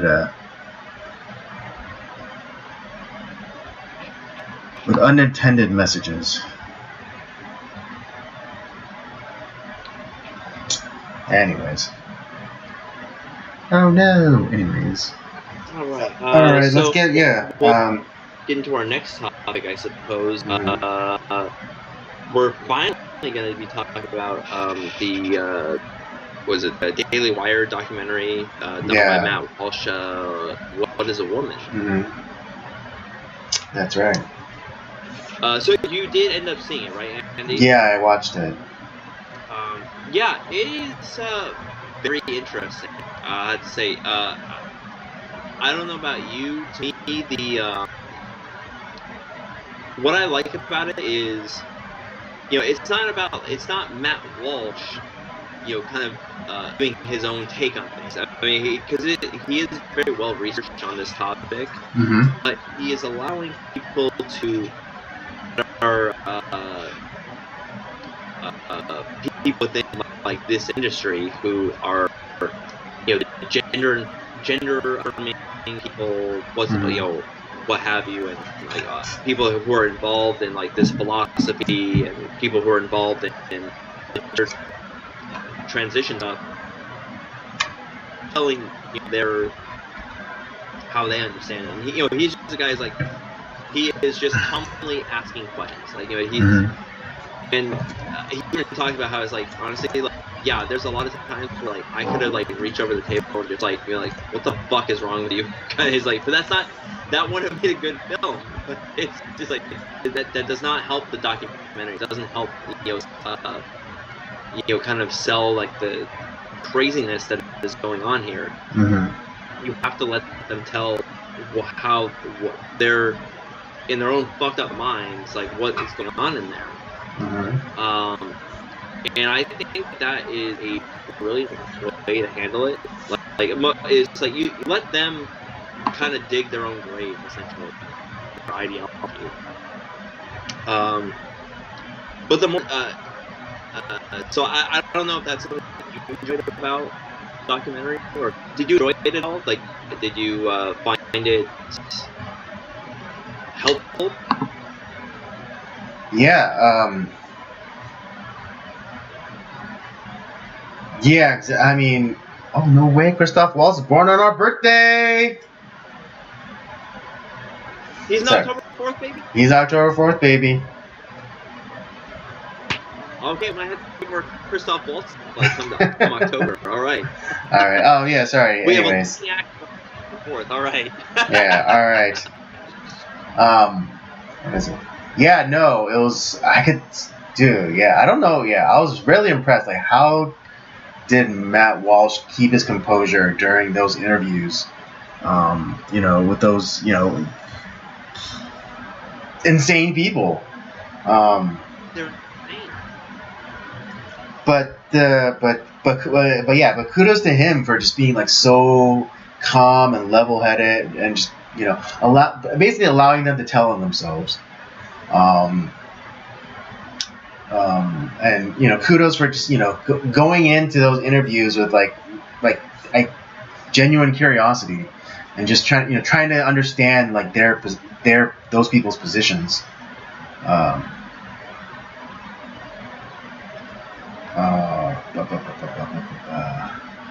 I think what's also helpful is there's a section where we talk about like because I think a lot of this stuff that's coming out, like as far as like all the gender confusion and the stuff that's out there, is very easy, like where normal people like you and me and most of like America, they're like, how the fuck did we get here? Like, why is all this stuff happening?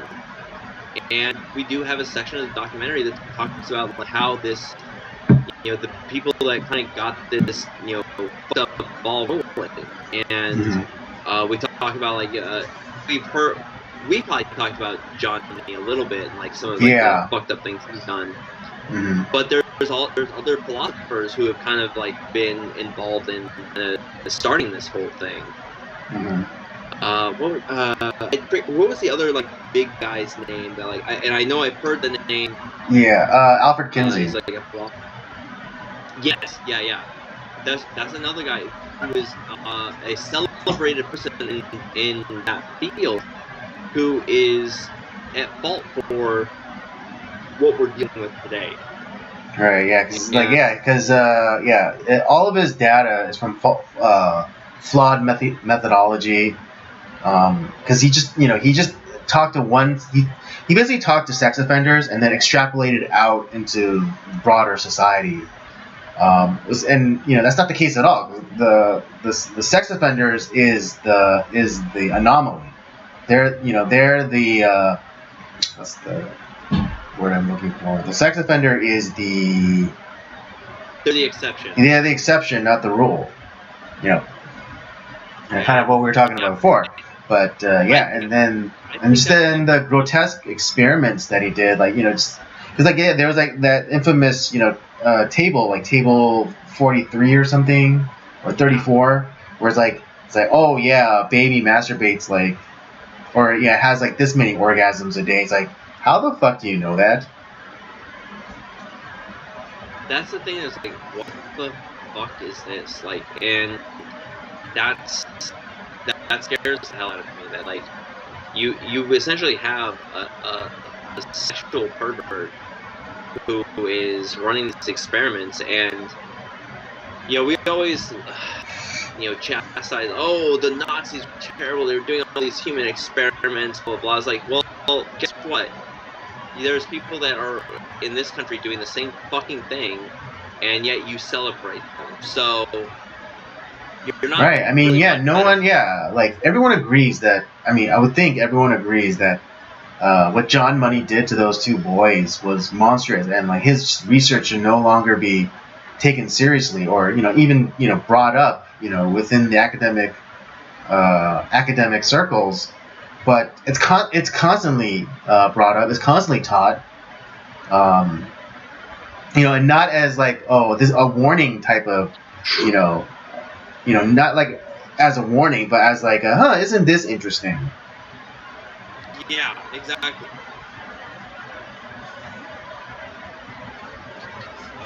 It's like, whoa. Because I knew about like John Money and like some of the experiments he was running on like those. The brothers, the two brothers. And like in both those brothers. And I didn't realize that one of the brothers ended up going. What was it like? He went on Oprah talking about like what had happened to him. Yeah. I didn't know that. I knew that. But I heard about that experiment and like how like both those brothers end up killing themselves over like just kind of the fucked up way that they had been like forced to live because of this guy. Yeah, and also like the supposed treatments that the treatments quote unquote that they went into was just like what is it like simulates like the boy brother would simulate sex like sex acts on the girl brother. Yeah. It's just like, what the fuck? Like it's I knew the story was bad, but like it's just like we got more information on that. It's way worse than you think. It's really disgusting. Yeah. Yeah, you have like that philosopher who is doing like weird, like he's calculating the orgasm in babies, meaning that he's probably doing something to those like little kids. He's sexually No, yeah, abusing. he jerked off babies. Which is like, there's no bond villain known to man in movies that is that evil. Yeah, like yeah, I understand. I understand and have sympathy more for the psycho killer that rips people's faces off than this guy. And here's the thing, though, is like, you have a guy in prison like, yeah, you know what? I ate the faces of like 56 people, but I didn't fucking jerk off babies. Fuck that guy. Those guys die in prison. Yeah. If they ever get there. Yeah, if they ever get there. But anyways, the movie. Yeah, it was really. I think above all else, it just exposed how these people's minds work. I mean, like there was like that one gender studies professor who was like who got triggered by the word truth. It's like, I feel like you're saying, when you use the truth, it feels like you're trying to dominate me, and just like, what a fucking pussy. That guy, like, was like, what a fucking, yeah. I mean, yeah, he's a faggot. He's a faggot. Let's just be real. He's a faggot. There's some people like they want it like from the get go. Is like Walsh didn't even get to his like the actual question he's gonna ask. And on top of that, like I know that he not only did he didn't like bombard them with like like surprise surprise. Here's a question that you weren't expecting. He sent them all the question in advance. Like these are the questions I'm gonna ask you. He sent them to them like months in advance so that they could prepare, right, and give their answers. Mm-hmm. And then when he would ask them, they would freak the fuck out. Yeah, and I mean, yeah, like, but it's like you know what he's gonna ask you, and yet you can't hit the like he's throwing you fastballs down the fucking middle, and yet you can't hit them. Yeah, he's throwing you. Yeah, Matt Walsh was giving you lobs, and you still fucking struck out. And he's not throwing it at 100 miles an hour. He's throwing it like he's lobbing, he's underhanding that shit. He's he's softball pitching that shit. The ball pitch down the middle. But yeah, just like these people would just like let the laid bare like, everything that who they are. Like that one like so-called pediatric lady who also did abortions. How she said like, oh yeah, puberty blockers. You go on puberty blockers, and then once you stop, you just the process just rolls right along with as it was going to before. That is impossible because if you stop a process, it can't go on as it was intended to. You essentially stopped it and killed it. And like let's take the proposition. Let's take her earnestly, and say that it can be restarted. Let's say you're someone who was on puberty blockers, all the way up until you're 25. So you're saying that let's say like you're a woman transitioning into a man, which again is impossible, but for the sake of this example. You're telling me at 25, you will then go through what should have been the normal process of maturation. And let's say you started at puberty, which is like about, in girls, it's about 12, 13 years old. So you will then begin the process. It's like saying it's like saying that, oh, we'll take the popsicle, but we'll put like saran wrap on it. And it won't melt even if you leave it outside of the freezer. Yeah, it's fucking dumb bullshit. That's fucking stupid. That's how science works. At 25, It's like you're fully grown. That means you will never, like, as a woman, you'll never get, like, if you suspend the maturation process at 25, you'll never develop breasts. You'll never develop like I don't think what is the other? Oh yeah, like your hips won't widen out. Yeah. You'll essentially have a little boy's body for the rest of your life. You know, it's funny. Like one of the big, like, oh shit, like kind of how could they do this thing? We hear about stuff that would happen over the Middle East, like where they would essentially they would do like the female circumcision so that the females couldn't reach like a sexual climax. Mm-hmm. But honestly, that's as terrible as that is. Whatever these people are doing is fucking, like, it is that times like 1,000. Because they will never, like, not only, like, because at least those people are still women. They can still, they might not, like, feel the pleasure of, like, sexual intercourse. Of, like, sexual satisfaction, but they're still women.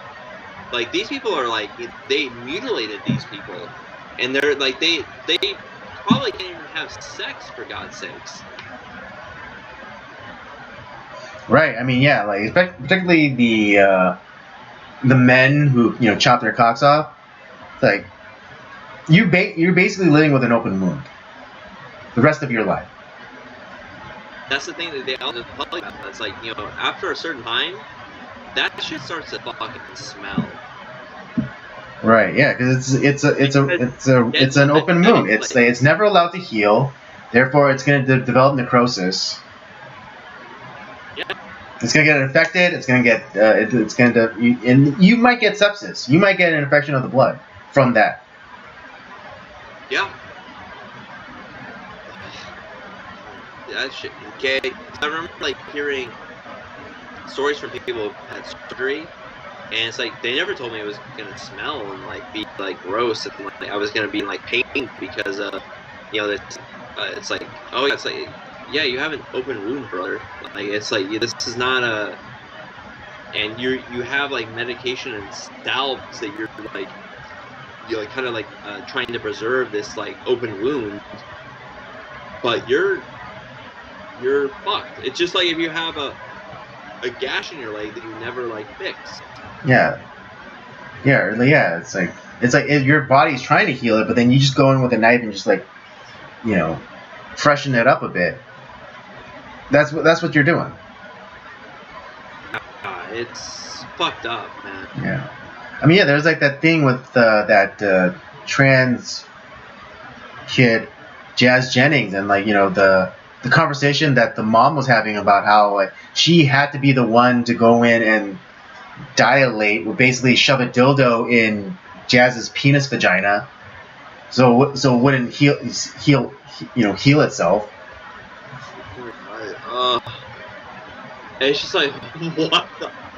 It's like, the more of these stories I hear, I'm like, what the fuck is going on? Yeah, and this is on mainstream television. This is mainstream television, and they're literally telling on themselves, like, this is, like, and you could, and like, that kid Jazz is not happy with his life. No. If he was happy with his life, he would be doing it himself. The mom would not have to complain about, having to, keep, like, force open Jazz's wound. It's real fucked up shit, bro. It's bad. It's really bad. Yeah. But the movie, though, the documentary, it was very well done. It really was. I wasn't sure what to expect. And it's just, like, I know, like, I had my initial criticisms when it originally came out, where it's like, instead of, like, broaching this, this question, like, what is a woman, I think, and I think it would have been more helpful if they just started off, if they just showed what a woman was, and just, like, and done, and, like, yeah, and I'm not saying just, like, oh, like, the traditional woman or whatever, but, like, I show every flavor aspect of a woman, like, even show, the career woman, show the traditional housewife, show the but just show that woman, I mean, yes, it was effective for them to go to like these leftist retards and be like, oh, what is a woman, and like stumble like all over themselves. But I think I think example is more helpful than being called out. Yeah. But yeah, no, I think he did it. I think the documentary did a great job, and because a lot of people are very confused about like what the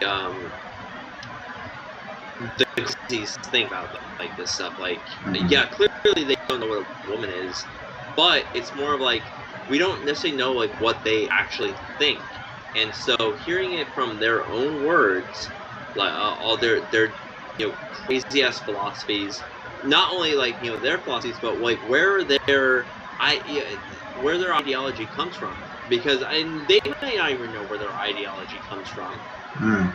That because that I didn't realize how early on that people were doing these fucked up experiments in this country on this stuff, and we've talked about how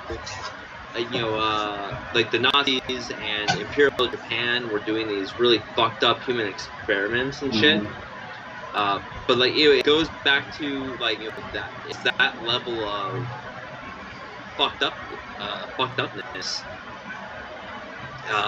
that it creates a society that we're in chaos right now.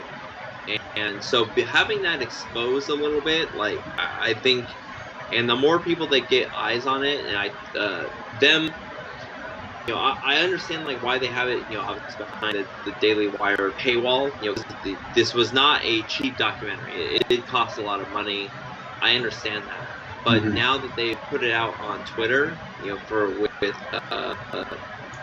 everything that's going on there, more eyes are going to be exposed to it, hopefully, and that will kind of it'll create more awareness. Like, oh my God, this is nuts, and I'm really I'm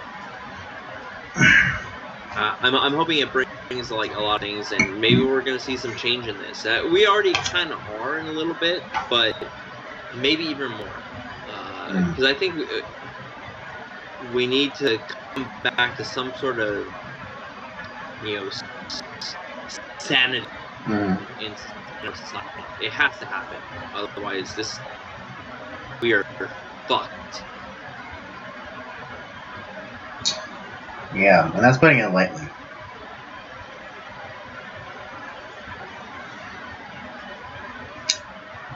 Alright. Anything else to add?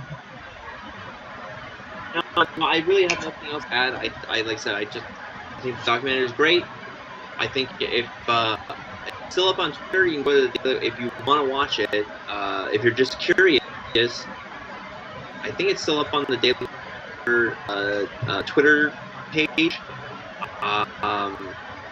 And yeah, I recommend watching it. It's not very long. It's informative, and like I said, Matt Walsh doesn't like push his own like agenda on there. Like, it's more of like he's letting people. And obviously, yeah, it's some of it's edited for sure. Like it's not like where he's not editing people out of context. He's letting them speak. The crazies that are on there that he talks to, he's letting them talk and kind of tell on, as we talked about, tell on themselves. And I feel bad for some of those people too, because like I think that they're victims too in a lot of ways, because they've been fooled into thinking that this is somehow safe and good for society in some weird way. I don't think some of those people are super nefarious creatures. I just think that they've been fooled too.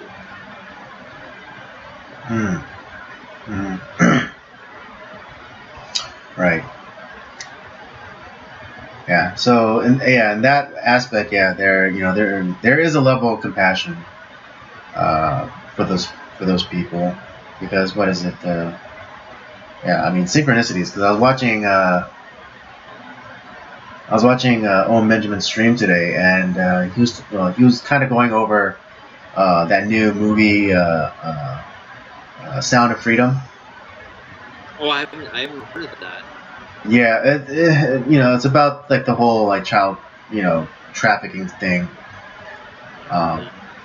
But he it's kind of put into perspective, like the predators, they were once the prey, and so like the only way you get predators is those who is the predators turn the prey into the predators. So I mean, I'm not saying that that those people who advocate for the mutilation of children or even perform the surgeries are, but it's just it's like they're the victims as well. Yeah. And so they're and I think that's what Matt Walsh was extending there during in the documentary, allowing these people to talk. Like, like as much as he's exposing them, he's also like he's having compassion upon them. I agree. Yeah. So yeah. That'll do it for topics for discussion for tonight. That only leaves movie review. So let me hit everyone with the synopsis. What was that? A nice palate cleanser. Yeah, nice palate cleanser. After so much seriousness. But yeah, let's get into tonight's movie review.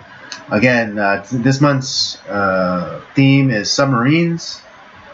So we'll be doing all all the good and the best submarine movies, or at least what we feel are the best. Tonight we'll be reviewing Run Silent, Run Deep, starring Clark Gable and Burt Lancaster and Don Rickles. And Jack, there's also Jack Warden's debut. That's right, yeah. Of 12 Angry Men fame, and for all of you 90s kids, the grandpa in Problem Child. Oh, that's right, he is in that. I did not know. I forgot about that. That's right. All right. Yeah. All right, here's the synopsis. After Japanese forces torpedo his submarine during World War II, Commanding Officer Rich Richardson is placed in charge of the USS Nurka. The crew on board the Nurka, led by Lieutenant Jim Bledsoe, who has been passed over for promotion from when Richardson was brought in, is openly hostile to their new commander, especially when it becomes clear that Richardson's sole obsession is finding and destroying the Japanese ship that sank his old vessel. This movie came out in 1953, directed by Robert Weiss, distributed by United Artists, and pulled in a whopping $2.5 million at the box office. I think it was pretty successful too. Like it seemed like it was pretty successful from what I heard. And Robert Weiss, like he's done stuff like the West Side Story, Sound of Music, another naval film, and he directed and produced The Sand Petals with Steve McQueen and Richard Attenborough. So he's a fairly famous director. But was this your first run-in with Run Silent, Run Deep? Yeah, this is my first time watching this movie. Although I have heard it in passing, but I never actually watched the movie. Just never was part of your purview. Yeah. Before. What did you think about it? Because this I've seen this film a few times now. What did you think of it, Andy? I enjoyed it. A lot of cinematic archaeology.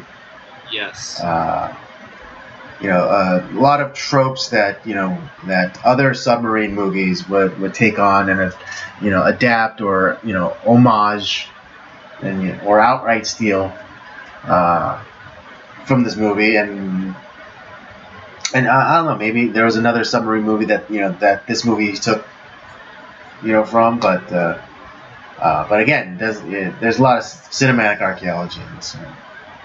Yeah, I mean, obviously, like we've talked about Crimson Tide in the past, and god damn, if I didn't see a whole lot of Crimson Tide in this film. But they also obviously that's a movie that came out in the 90s, but this film was actually taking some inspiration off of. They talked about how it's basically a load of Moby Dick and Mutiny on the Bounty.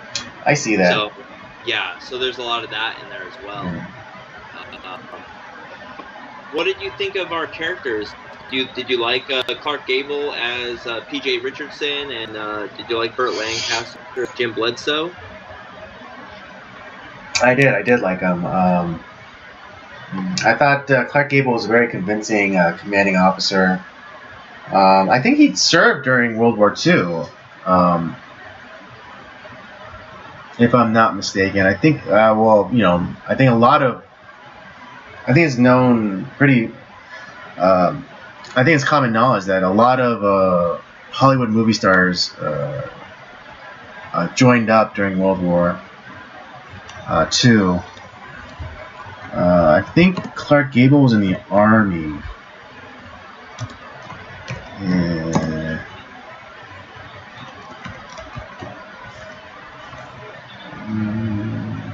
Let me see. Quickly. Yeah, he was in the Army Air Corps. Yeah, he was enlisted. He chose to be enlisted as a private and work his way up the ranks. Okay. After attending... Okay, so he did eventually become an officer through OCS. Okay. Oh, for Clark Gable's because I think him and Burt Lancaster served in World War II. I believe that. Just looked it up really quickly for Clark Gable. Yeah, during that time, a lot of Hollywood celebrities went and enlisted. Yeah, that would never happen today, but back then, they all went in. Oh, even we talked about one of my directors that I've become a huge fan of recently, Samuel Fuller. He even not only did he go enlist, but he go into for World War II. But he got in an officer, but he refused that and went in. He enlisted as a regular. Yeah, that's great. Yeah, as enlisted personnel, and then infantry. Who? That's insane. Who? Samuel Fuller. Samuel Fuller. Okay. Oh yeah, because I just read Clark Gable. Yeah, Clark Gable. He enlisted as well, but then he eventually went to OCS and became an officer. Yeah. Some of these guys became officers, like Jimmy Stewart, Clark Gable. But then there was other people who was they just enlisted and they just went in because they were it's just they felt it was their duty to serve their country and they wanted to do it. And as much as in the case of Sam Fuller, he did it just because I think he felt his duty, but I think he also hated it as a I hate it. What? You're coming in and out there. The movies that him out, he's an anti-war guy, and I actually understand that sentiment, and we saw that when we did a review of the Steel Helmet. That's an anti-war. Yeah. Yeah, it was anti-war. It wasn't. Yeah, it was I think there's an important distinction in that movie. It was anti-war, but not anti-military. Or anti-America. Yeah, or anti-America. So yeah, it's. But yeah, this film was fucking awesome. So it's funny because we just did last month we did Sweet Smell of Success. Burt Lancaster is a fucking asshole in that film. He is imposing, he is scary, and then we have this film, Lancaster, and he's the second lead of this film, and yet he is one of the most charming and nice Yeah, he's the big brother. Yeah, he's cool. You wanna work for Commander Bloodstone, or for Lieutenant. I think he's a lieutenant. He's a lieutenant. Yeah, but at that time there are so few command officers that and the tradition in the Navy, like whoever is command of the ship is just automatically referred to as captain. Yeah, normally you have, so when it comes, so from my time in the Navy, usually the only people that run a command, they are in 04 or above. Right. There's no one that's usually like 03 or down that would run a command. I mean, they're still officers. You still give them respect. But yeah, there's no one that's usually like 04 or less, or 03 or less that would run a command. So the fact that they were, more than likely, they were going to promote Bledsoe to commander. They were going to promote him to like 04. Yeah. Most likely, or lieutenant commander. Yeah. Because he had obviously proven himself, but like the fact that he was supposed to be the captain of the ship. But Richardson ended up kind of overruling him because he had some connections with the Navy board. Yeah. And he really wanted to get back to the Bungo Straits and get revenge on the ship that took him out. Because it was one of those things where like because he got taken out, he felt like, I know we could have done this had it not been for something. And so that was his mission. And so like when he had an opportunity to do so, he took advantage of it. And it's like he fucked over a guy to get his position back. To get a shot, yeah. Yeah. So like the character that Jack Warden plays, that's kind of that's Richard's guy. Yeah. That's his chief. What was that? Whereas was it Don Rickles? He was the quartermaster. Yeah. Quartermaster Ruby. And it's kind of funny because you have Richardson and Mueller, who are kind of considered like the outsiders on the ship, and there's like this like fracture because of they're seeing the captain do things that like he's going against orders, he's not doing like what they're supposed to do. It's like, Navy regulations says that like we have the authority to take over command, and like and so there's that tension on the ship. Right. Yeah. I think there are at least 2 meetings where they try to encourage Bledsoe into mutiny. But he doesn't want to do it. Right. But being a good officer that he is, he nips that in the bud right away. Yeah, and because they're doing these fucking constant drills on the submarine, like, okay, we need to get this down to like 30. I want this down to 33 seconds, like where we dive, and we're gonna do this type of maneuvers. Like, we can't. It's never been done. Okay. Well, we're gonna do it, and it was about like kind of doing like this quick dive, surprise attack thing on these ships, because it was all about getting the. What was the Japanese ship name? It was like the Akakazi. Yeah. Akakazi. I looked it up. Which translates to autumn wind. Yeah, and they referred to. They don't know the name of the captain of that ship. They just referred to him as Bungo Pete. Yeah. That was the. So, so there. Yeah. We kind of get a foreshadowing. We do get a foreshadowing of the drills because, what is it? Mueller, comes into Richardson's office and they kind of run the drill themselves, and and they like proof of concept almost, like say, oh, it can be done. So and so you're like, okay, they're doing all these drills, and then it's like, oh, we're gonna go into the Bungo Straits again, and we got that like initial part of the film like where Richardson fails, and his ship is sunk, and they all end up like escaping the ship, and and it's probably like 6 months later, a year later after that. Yeah. And he's gonna attempt it again, and they fail again. And it's like, oh fuck, here we go again. And like the submarine is damaged, and so and eventually, Bledsoe is like, okay, I'm gonna take over command, and we're done with this. This is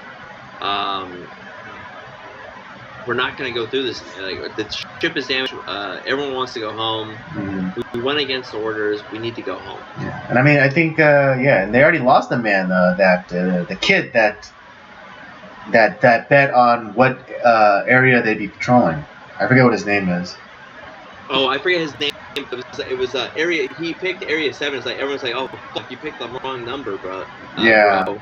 Yeah. It's so funny. It was kind of a charming line, but he's like, if I only had been born on the 8th. Because what is it? Because the only reason why he picked 7 was because he was born on the 7th. Yeah. And, oh man, I wish I was born on the 8th. Yeah, it's like, if only I'd been born on the 8th. I thought that was a charming line. It was. It like honestly, like, even the side characters are fun in this too. Like you kind of like I feel the pain that all the enlisted members are going through. And fuck submarines, by the way. But like this is a lot of the bullshit that these guys go through. It's like, yeah, that's what I experienced in the Navy. There's a lot of bullshit that you have to go through, even though you respect your commander and all that stuff, like that they're good people. But yeah, you do things that you have to, just because that's your duty, but it's not pleasant. Yeah. Well, then you'll probably appreciate the next movie that we're gonna review, particularly screw it, I'll just reveal it. Das Boot. You'll appreciate that. Okay, I'm looking forward to that. Like I've never seen it, so that was your choice. So I'm really looking forward to it. So they start to turn home, and I think Richardson gets injured along with, like, some people die and Richardson gets injured in his that first attack. And like where he has the really he hits his head like pretty hard. He has like probably a concussion, maybe some brain bleeding. Yeah. And the reason why what changes is that they hear the broadcast from Tokyo Rose, and it's like, how the fuck did they get like all this info? Because she talks about like, oh well, such and such submarine got sunk, and such and such. These are the officers aboard. And it's like, how the hell did they know that? And what it comes out to, and this is what Richardson couldn't figure out, like how his ship got sank. It was the trash they were dumping into the ocean. Is that that was being recovered by the Japanese sailors, and that's how they had information on all the like on the ships in the area, because they were picking up the trash and sifting through the trash, which is like, oh shit, that's how they found us. And they're thinking that we're dead, and so because Bledsoe is like kind of giving up on Richards, is like, fuck this mission, fuck this guy, we're gonna go back, we're gonna we're not gonna do this again. But then he starts to realize, like, because they'd been doing the drills, and that we see that it can work, but the problem is that they had, like, it's almost like the Japanese Navy knew that they were coming, and that's why they lost initially, and their ship got damaged, and they start to head back, and then Bledsoe has that revelation where it's like, oh, they end up doing this quick investigation of like what had happened, and it's like, oh, it's the trash. They were sifting through our trash, and he has that realization. It's like, we're gonna go back. We're gonna go back to the Bungo Straits because they think that we're dead, and now we know what the problem is, and we're gonna accomplish the mission that Richardson wanted. Mm-hmm. And Richardson was so I think he was so ecstatic that Bledsoe was gonna do what he wanted, and kind of that he was smart enough to figure out how Richardson failed in the beginning, and how that they're gonna end up being successful here at the end. Mm-hmm. And I like I said, I think it's a brilliant way to do it. It's I really like how this ends up playing out, because the movies at this time where you have the Hays Code, obviously America, the good guys have to win. Yeah. But you don't. But a lot of movies where it's oh, of course, our characters are gonna win, blah blah blah. But this is done in a way that you buy in as an audience. I think you could watch this today and not be just you roll your eyes of oh, of course they're gonna win. Mm-hmm.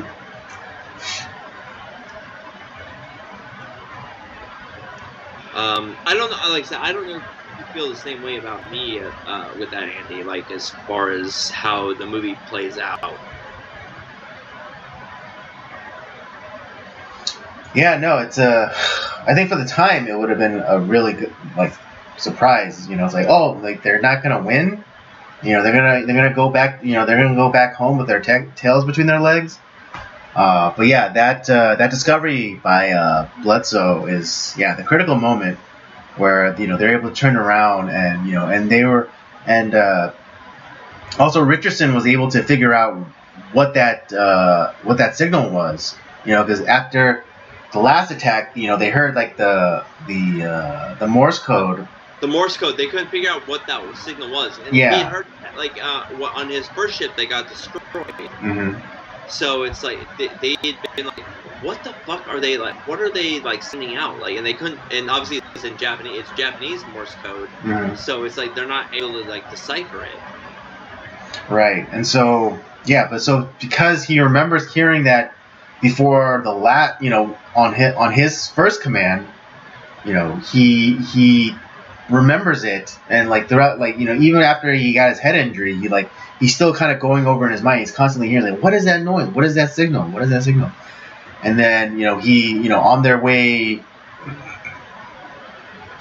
back to the Straits, he figures it out. It's oh, it's a submarine. There's the Akakaze. They were signaling a submarine, and that's what and the submarine was what just shot him down.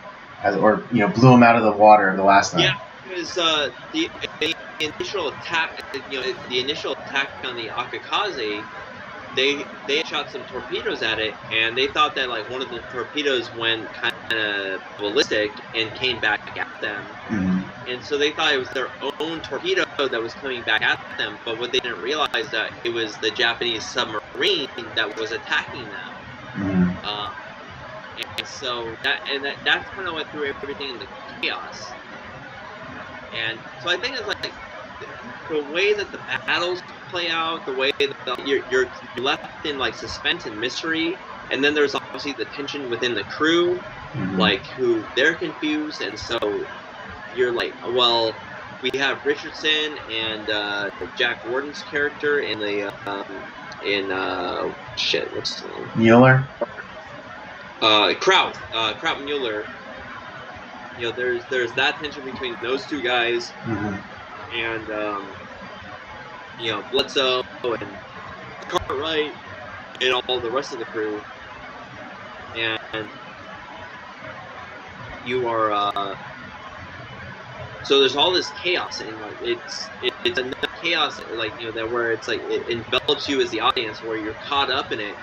And you're just as confused as our main crew that we're following. And you buy into like the story that they're developing in this movie, and I just think it's brilliant. I think this is a really good film. Mm-hmm. And ultimately, they end up like succeeding in they figure everything out. They end up sinking the Akakazi. And did they get the submarine as well? Did they sink that? Yeah, they do. Well? They do. Yeah, so it's just like they end up being successful, albeit with like a lot of casualties. Mm-hmm. But man, this film is great. I really like Run Silent, Run Deep. It was a film that came into my purview just because I think I was watching some war films and I was like, oh, Clark Gable, Burt Lancaster, I'm okay. Let me check this out, and I was invested all the way. So yeah, I really like the film. It's great.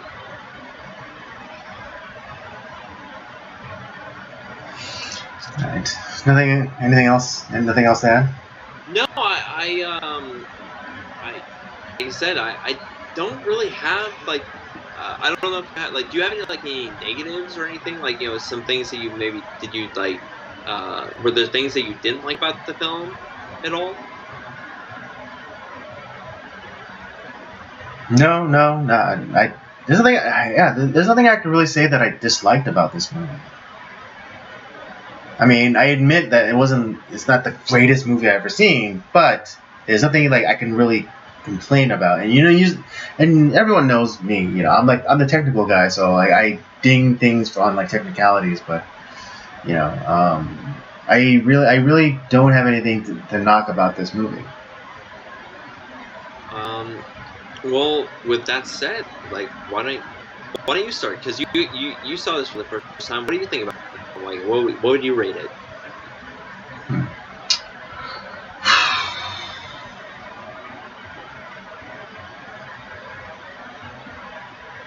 I'm kind of torn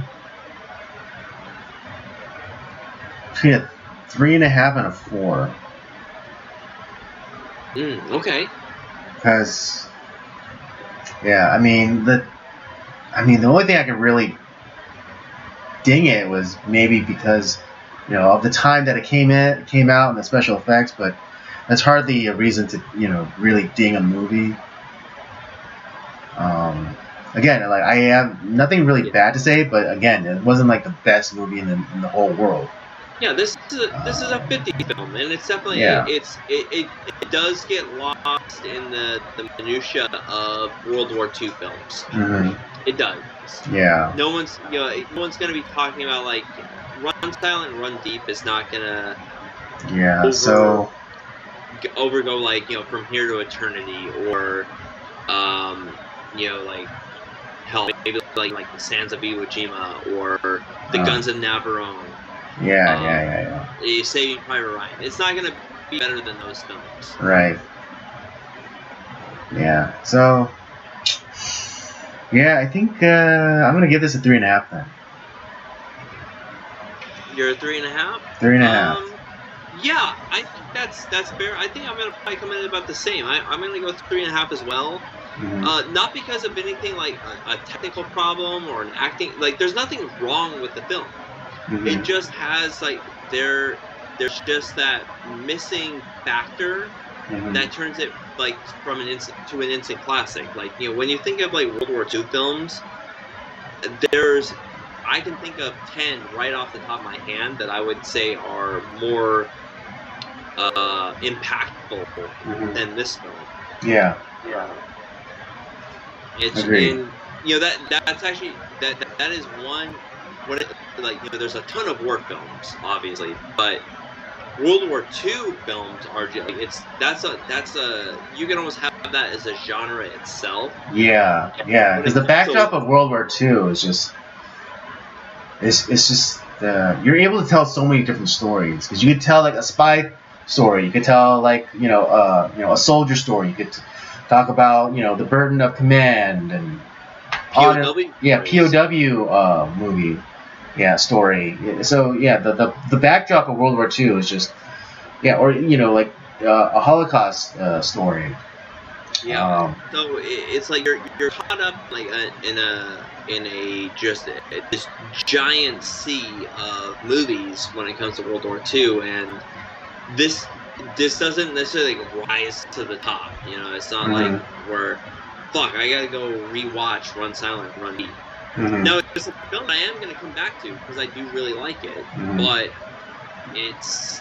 Yeah, I think and I would give it credit to like all the technical direction. Like I could see like Clark Gable as a sub commander. I could see Don Rickles as the wisecracking quartermaster of a ship.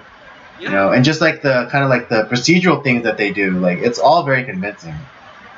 There's nothing wrong with it, yet at the same time, there's nothing great about it. Something missing. Yeah.